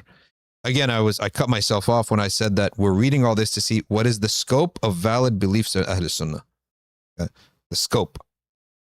That's why we're reading Athari Aqeeda these days. The scope. So that you don't accuse someone of something wrong and in fact it's a valid and acceptable Aqeeda. Just as we would like the same to be done for the Ash'ari Aqeeda and the Maturidi Aqeedas. But our principle at Safina Society is that these are the three aqa'id that we should study to get close to God and understand Allah subhanahu wa ta'ala. And Aqeeda is a beautiful subject because it's about Allah ultimately.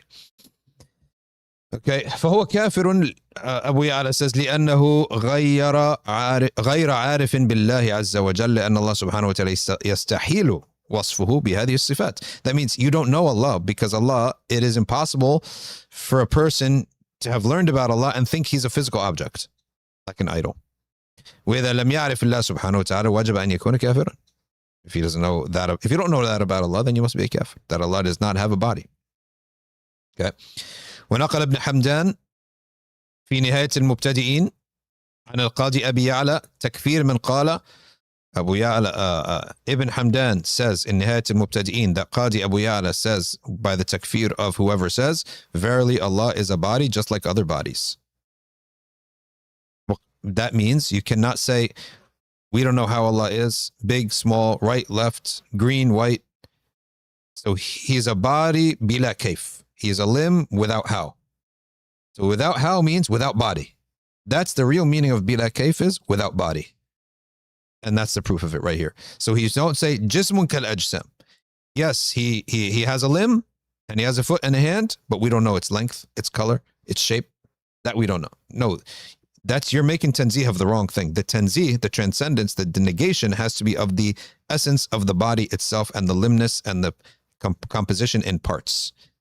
And the movement and the touching and the hulul in his creation, existing inside the creation or being encompassed by creation. That's when we say bila kayf, the real meaning of it, the correct meaning of it is the negation of all that. Not the negation of the awarid and the details of those things. So in Allah jismun kal ajsami, that's also kufr. To say he's a body, but a body that not like our bodies. Okay. وقد حكى القاضي الخلاف في المسألة في كتاب مختصر المعتمد في أصول الدين. And القاضي has an opposing statement, or we should look that up.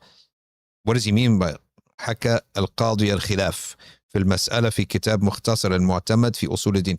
Can you look that up, please? مختصر المعتمد في أصول الدين, page 271 by Qadi Abu Ya'la. Again, we're looking at the breadth of the valid Sunni Aqidas, right? And for me personally, it's one of the subjects that I love.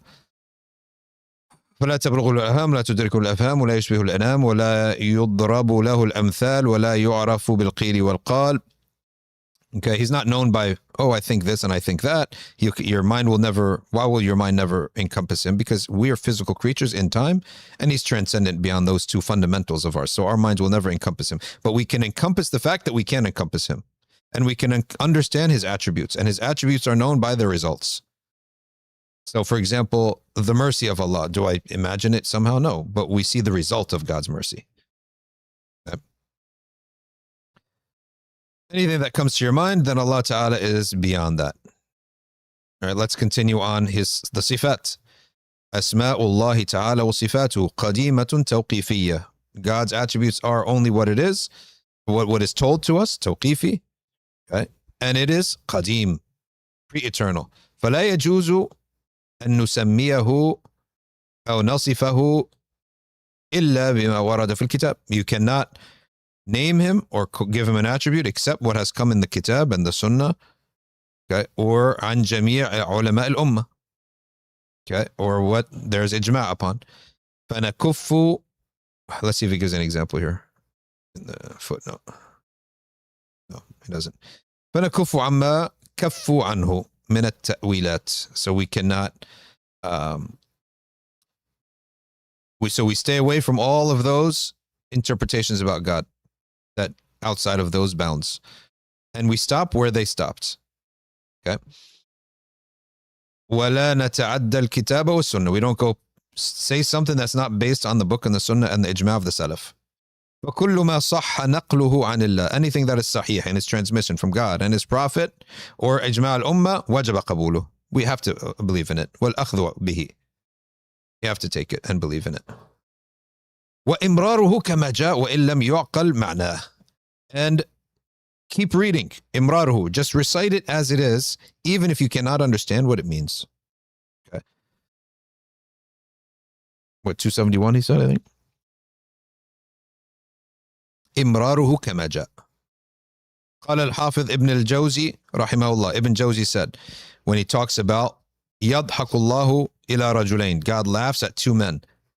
In Fath al-Bari, he says, أكثر السلف يمتنعون من تأويل مثل هذا. Most of the Salaf didn't interpret this. They prohibited themselves, or they prohibited at all interpretation of this. ويمرونه كما جاء. And they just keep going. Don't stop and try to investigate. وينبغي أن يراعى في مثل هذا الإمرار اعتقاد أنه لا تشبه صفات الله صفات الخلق. أو لا تشبه صفات الله or صفات الخلق. Okay. That صفات الله لا تشبه صفات الخلق. So as when we say just keep reading and don't stop and try to dissect it, that includes the negation of tashbih and tajsim, of anthropomorphism. And the meaning of imrar is عدم العلم بالمراد منه مع اعتقاد التنزيه. Is that not knowing what Allah meant by it, while believing what it is, negating what it is not. Remember when a guy asked me a long time ago and they made this big hoopla clip because the guy said, what if, do we believe Allah is above the throne? He says, yes, if you believe he's physically as a body above the throne, that's kufr. But if you just say it and recite it, يَمِرُّونَهُ كَمَا جَاءَ, then no. I said, oh, you're not believing in it. Blah, blah, blah. What are you talking about? I said physically. Do you know what the word physically means? This is exactly literally what Ibn Jawzi is saying here. So the imrar is just reciting it. أَمِرُّوهَا كَمَا جَاءَتْ. Yes, recite it. Say it, but without, you don't have to know everything that Allah means about himself. Ignorance is plausible for a person, even for an alim. Ignorance is plausible, while disbelieving and disaffirming what Allah disaffirmed for himself, which is of a body, of a jism, of a jawhar and arad, mumassa, touching, right? All those things.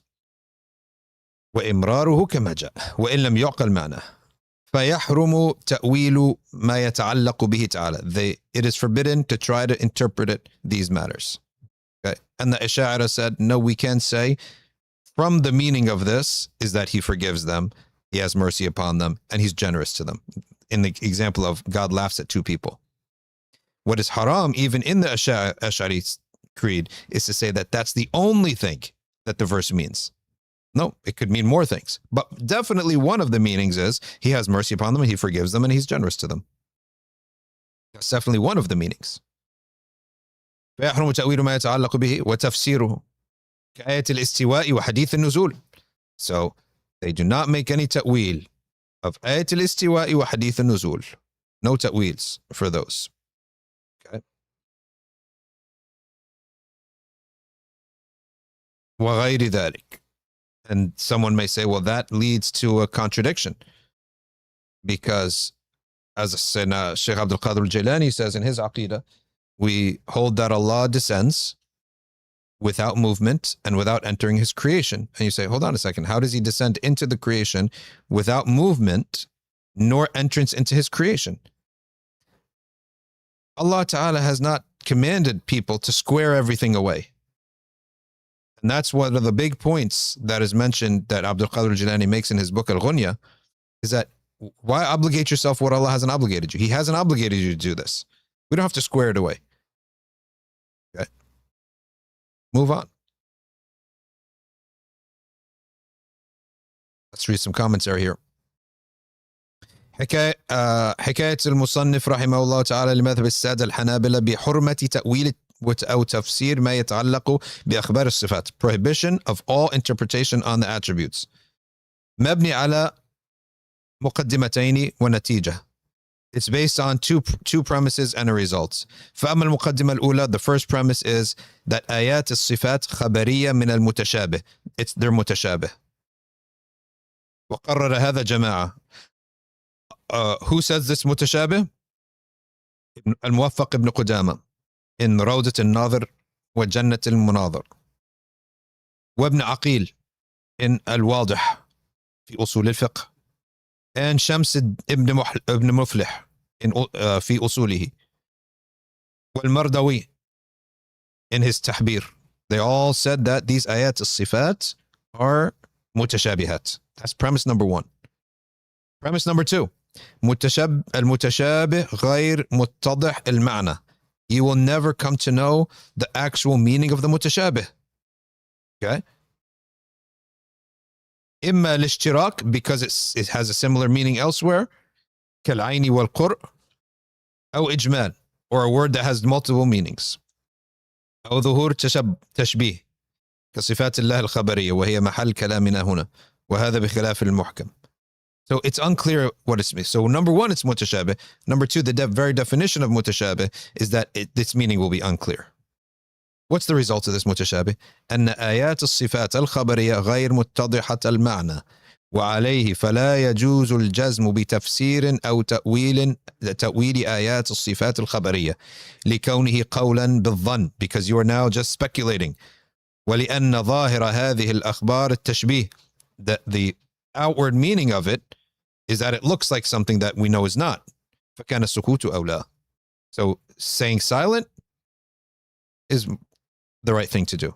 أولى is more priority. This is the baseline of the Hanbali Aqeeda, of the Ashari and Maturidi Aqeedas too, but they permit ta'wil as long as you have observed a couple conditions.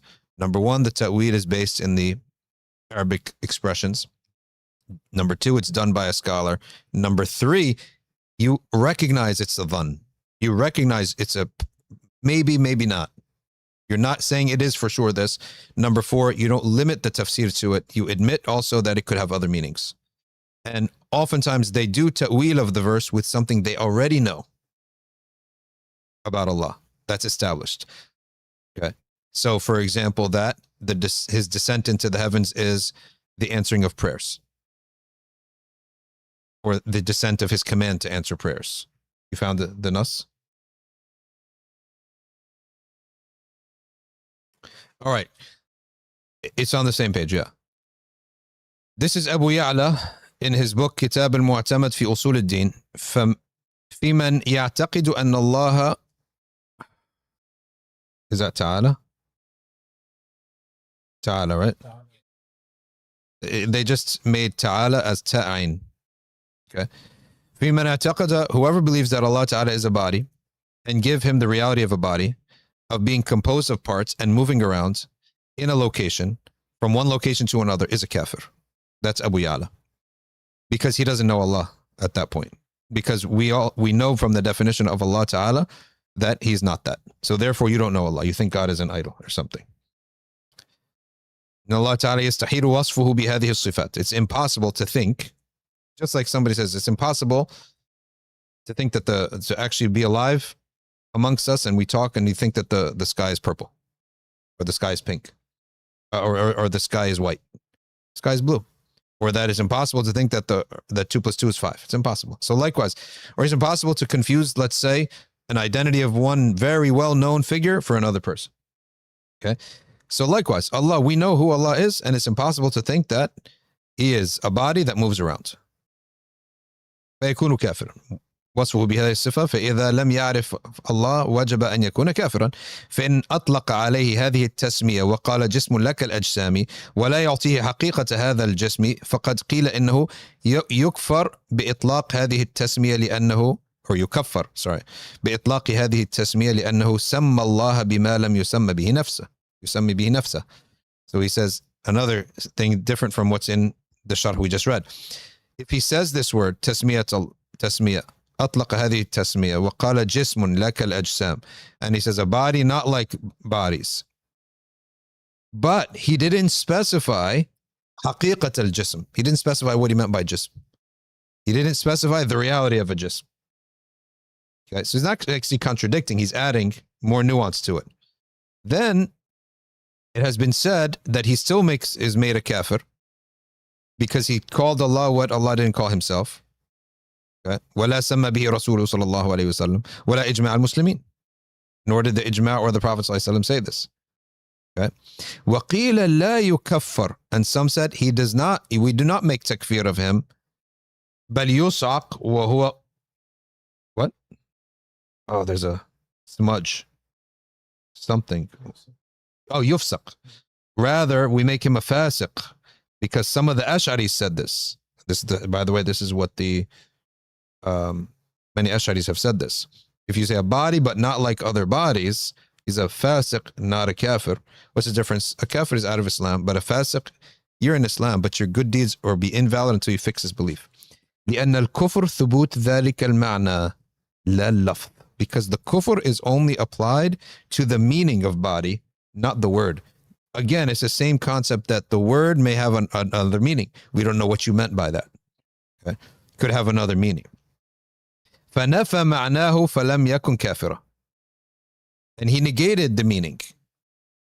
All right. So he just used the word, but not the meaning. So he does not mean حقيقة الجسم.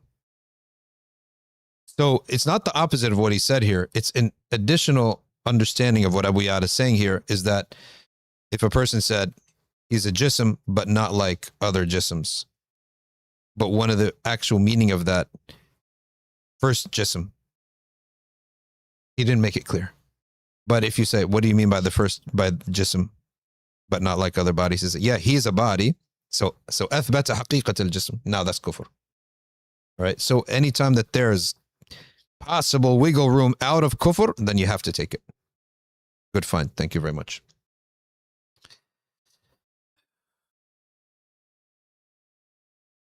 All right. Where do we leave off?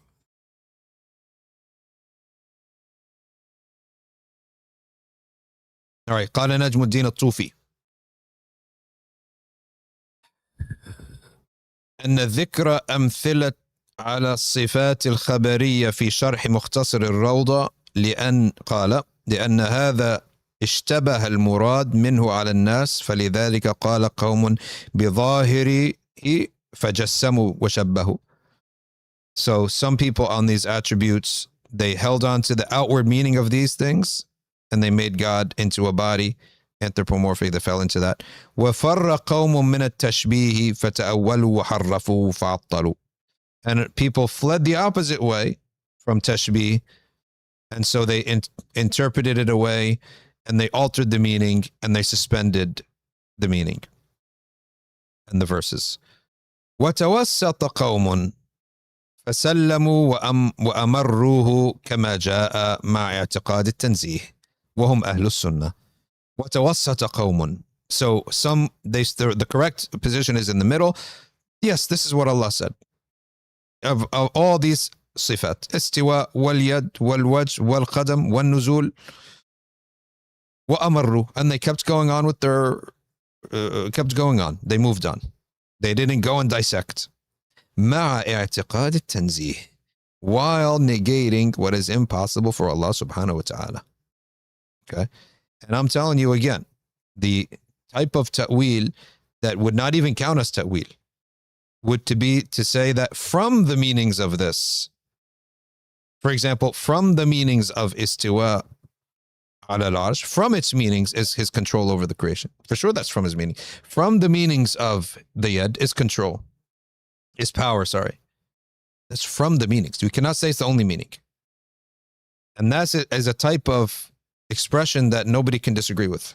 I'll ask actually what the Hanabila would say about this, but because it's a fact anyway. Okay? Because if we say God created Adam with his own two hands.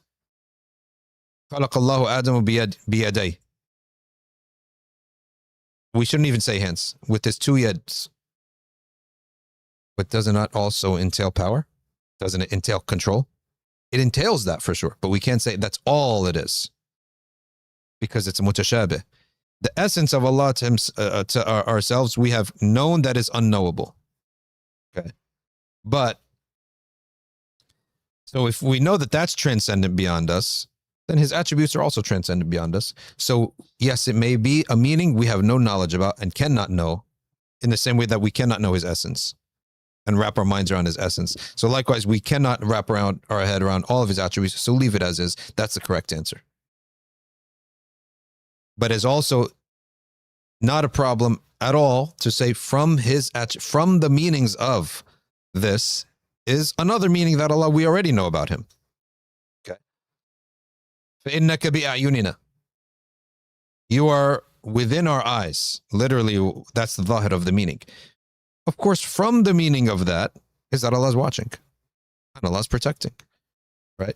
Well, we know that's true anyway, right? So the prohibition, even among in the academic schools, is to make a hasr, to say that's the only meaning. And Al-Jailani gives the best answer. He says, if istiwa al-arsh, its only meaning is that he has control over it, then why not just say that, right? Why give a tashbih that will confuse the people? And why is it found in every single holy book? So you can't just say it's an expression in the Arabic language. Why is it in other holy books too? It's in the Bible. It's in the Torah. Okay. So it has some other meaning that we don't understand. Well, that's extremely wise to say. That's a tafweed. You stop right there. Amiruha kama ja'at, and say Allah knows best. It has a meaning. We don't, just in the same manner that we say his essence itself, our mind has reached the point that he's transcendent beyond us. Your mind will never grasp the non-material, not time-bound. Your mind will never grasp it. Likewise, it won't grasp this either. Okay? In the same way. Won't grasp it, but you could simply say, from the meaning of that is this. Okay? Is there a hadith that says God made Adam in his image? Yes, it is. So the same approach. Same approach. Because some say that the pronoun goes back to a boy. A man slapped his son. The Prophet ﷺ said, when you discipline your child, don't hit his face, because Allah created Adam on his image, meaning this is a noble face. God created Adam with the nobility of the face, the human face, more noble than any other face, right? Of any other animal. There's another one, that narration, that doesn't have this context. Okay? Does not have this context. So, okay. All the mutashabih that you see from here on, you treat it in this manner. All the mutashabih. So the attribute is a description of the essence. We already established that God's essence is transcendent beyond our intellect. Therefore, why is it hard to imagine now that the correct conclusion, as they're saying here, is that these attributes are also beyond our imagination, beyond anything we can grasp. And the only time where, like Al-Ghazali says, if someone is really having tajseem, then you deflect him to another meaning. That's like as a medicine to that person, you're deflecting him to that meaning to avoid him going down the anthropomorphic route. And that deflection is not a limitation of what the istiwa is or the yad or anything else. It's not a limitation. It's actually just if a woman comes to me today and says, listen, I'm ready to accept Islam, but I think I have trouble. Aisha is 6 years old and then 9 years old. I can deflect her away from that. It's not a problem of Aqeeda. I say, she's 17 years old. Oh, alhamdulillah. Ashhadu an la ilaha illallah. Right? That's a deflection away from a harm. So think about God's power. Think about God's control. That's possible too. Because I'm not saying that, I'm just deflecting his attention and not saying that this is the only meaning of this attribute. We cannot say that. Sheikh Mahmoud drilled that in. He says, in the ta'wil is just from the meanings of this and deflecting the mind to that, as opposed to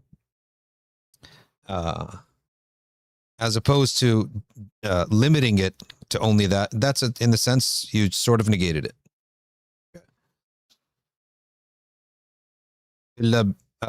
Now he continues. إلا بصادر عن النبي صلى الله عليه وسلم أو بعض الصحابة وهذا مذهب السلف قاطبة. So he says here, you do not make any tafsir or ta'wil except what the Prophet made of ta'wil and what the Sahaba made of ta'wil. Did the Sahaba ever make ta'wil? The Prophet has a ta'wil already. We have a ta'wil in the Quran. For example, oh my slave, I was hungry and you didn't feed me. Hadith Qudsi. The hadith gives ta'wil of itself. He says, my slave was hungry and you didn't feed him. Oh, my slave, on the day of judgment, I was thirsty and you didn't give me a drink. Oh Lord, how could you ever be thirsty? My slave was thirsty. Okay. And you didn't give him to drink. So the Asha'ir and the Maturidiyya say, okay, this is the Qawa'id of ta'wil here. Right? Qawa'id of ta'wil are there.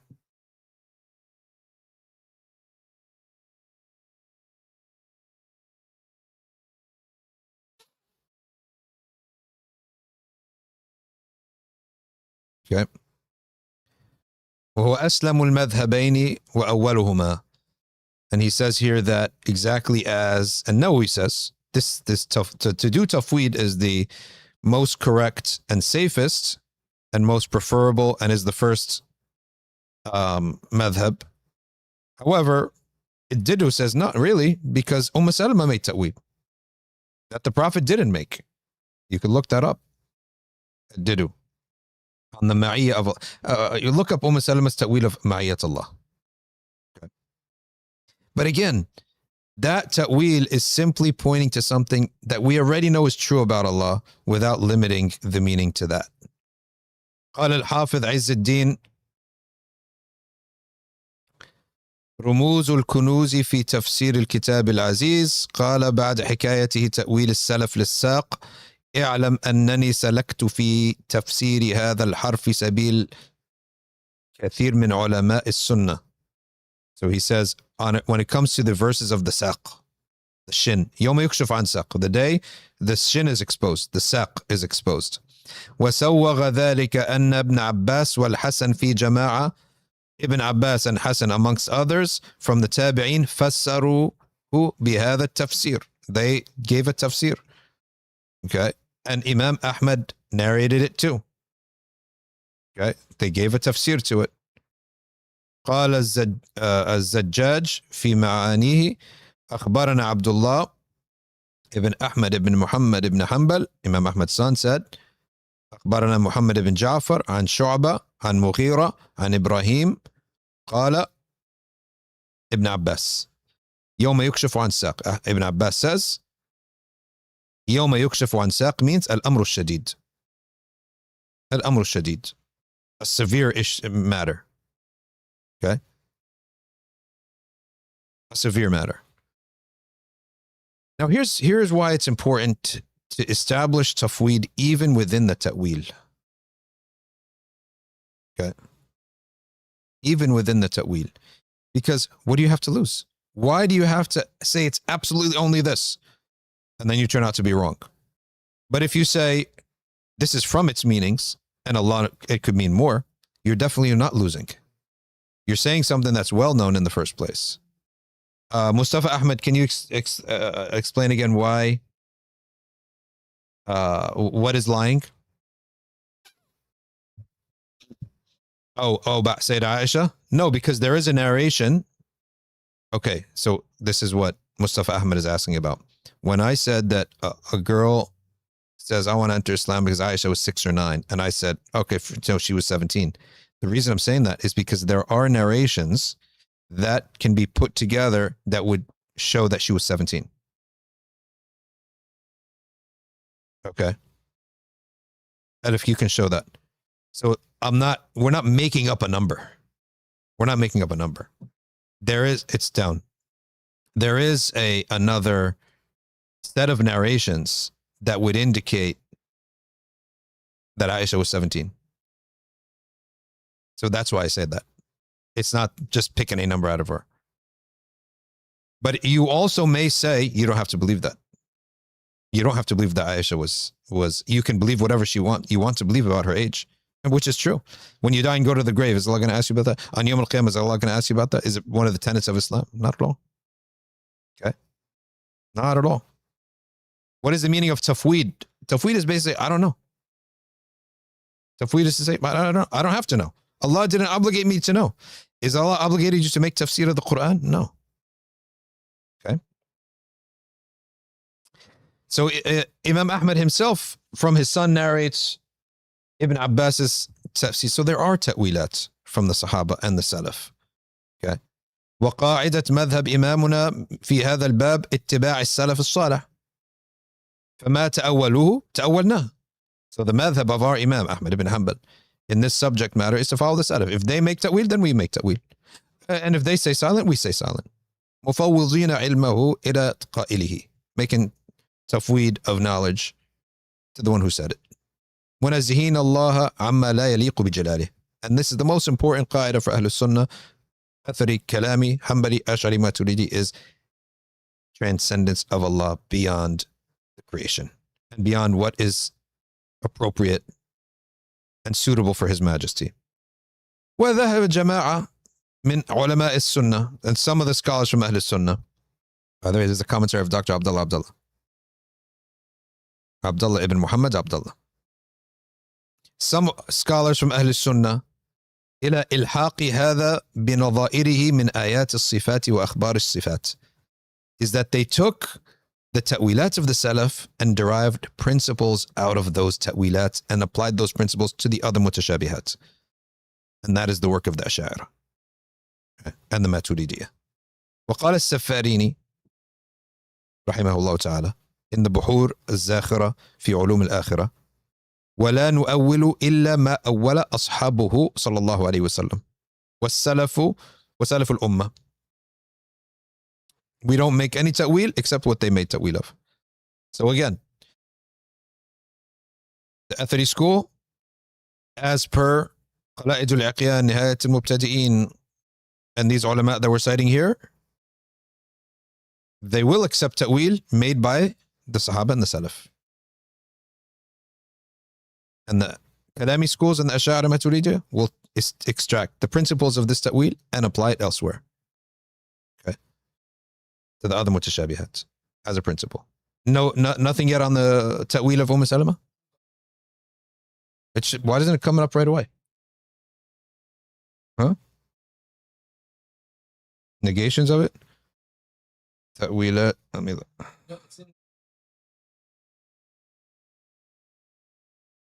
Read it to me. Read it out. Okay.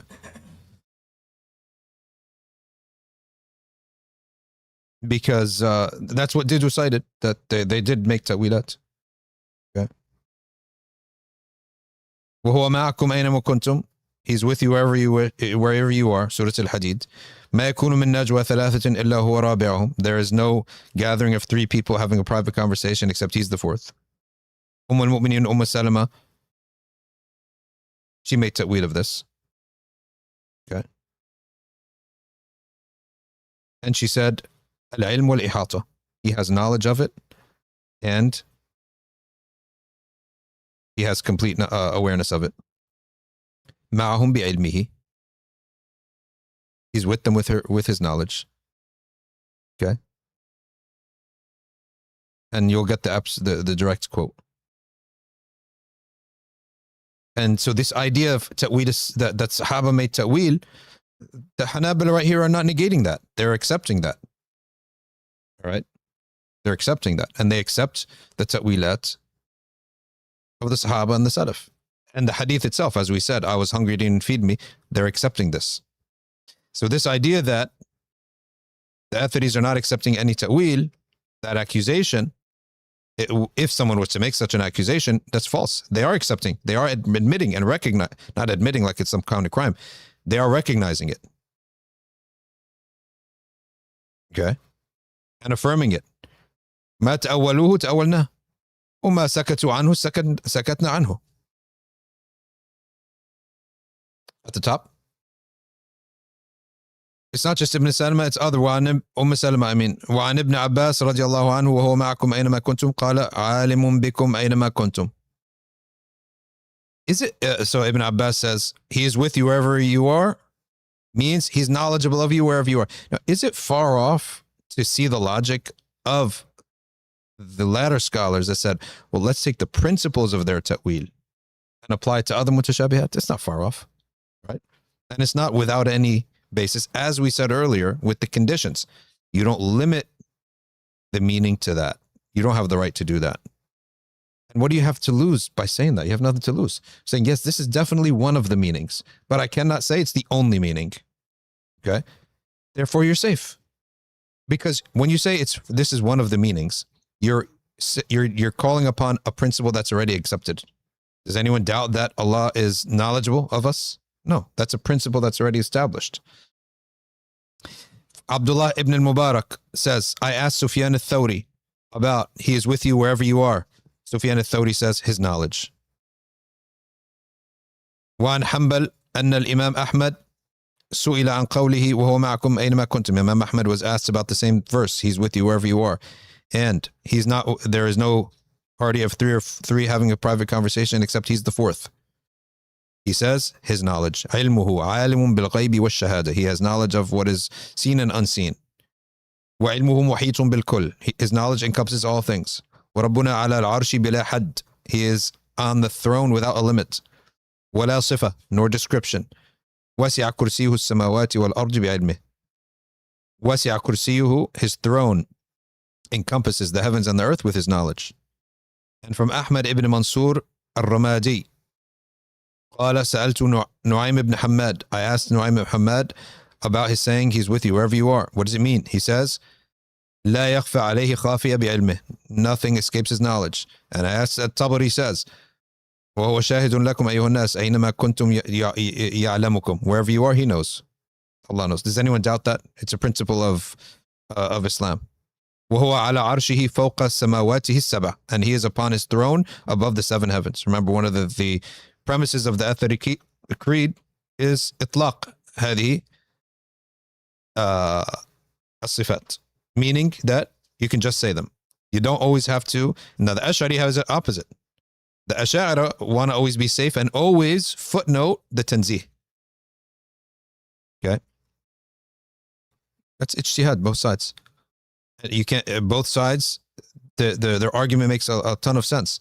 One, he says, because the Quran makes itlaq of it, and the Prophet made itlaq of it. Itlaq means just to recite it and not say anything. And the Ash'ari says we want to keep our Aqeeda safe and from tashbih and tajsim. So you can go both ways. Meaning that if you cite one of these mutashabih verses, that you just say it without necessarily having to give a footnote.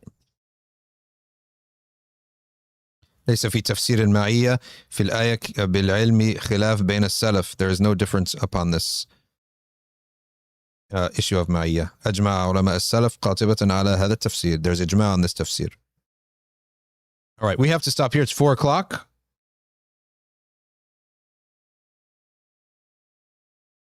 Thank you very much. سبحانك اللهم وبحمدك نشهد أن لا إله إلا أنت نستغفرك ونتوب إليك. والعصر إن الإنسان لفي خسر إلا الذين آمنوا وعملوا الصالحات وتواصوا بالحق وتواصوا بالصبر والسلام عليكم ورحمة الله.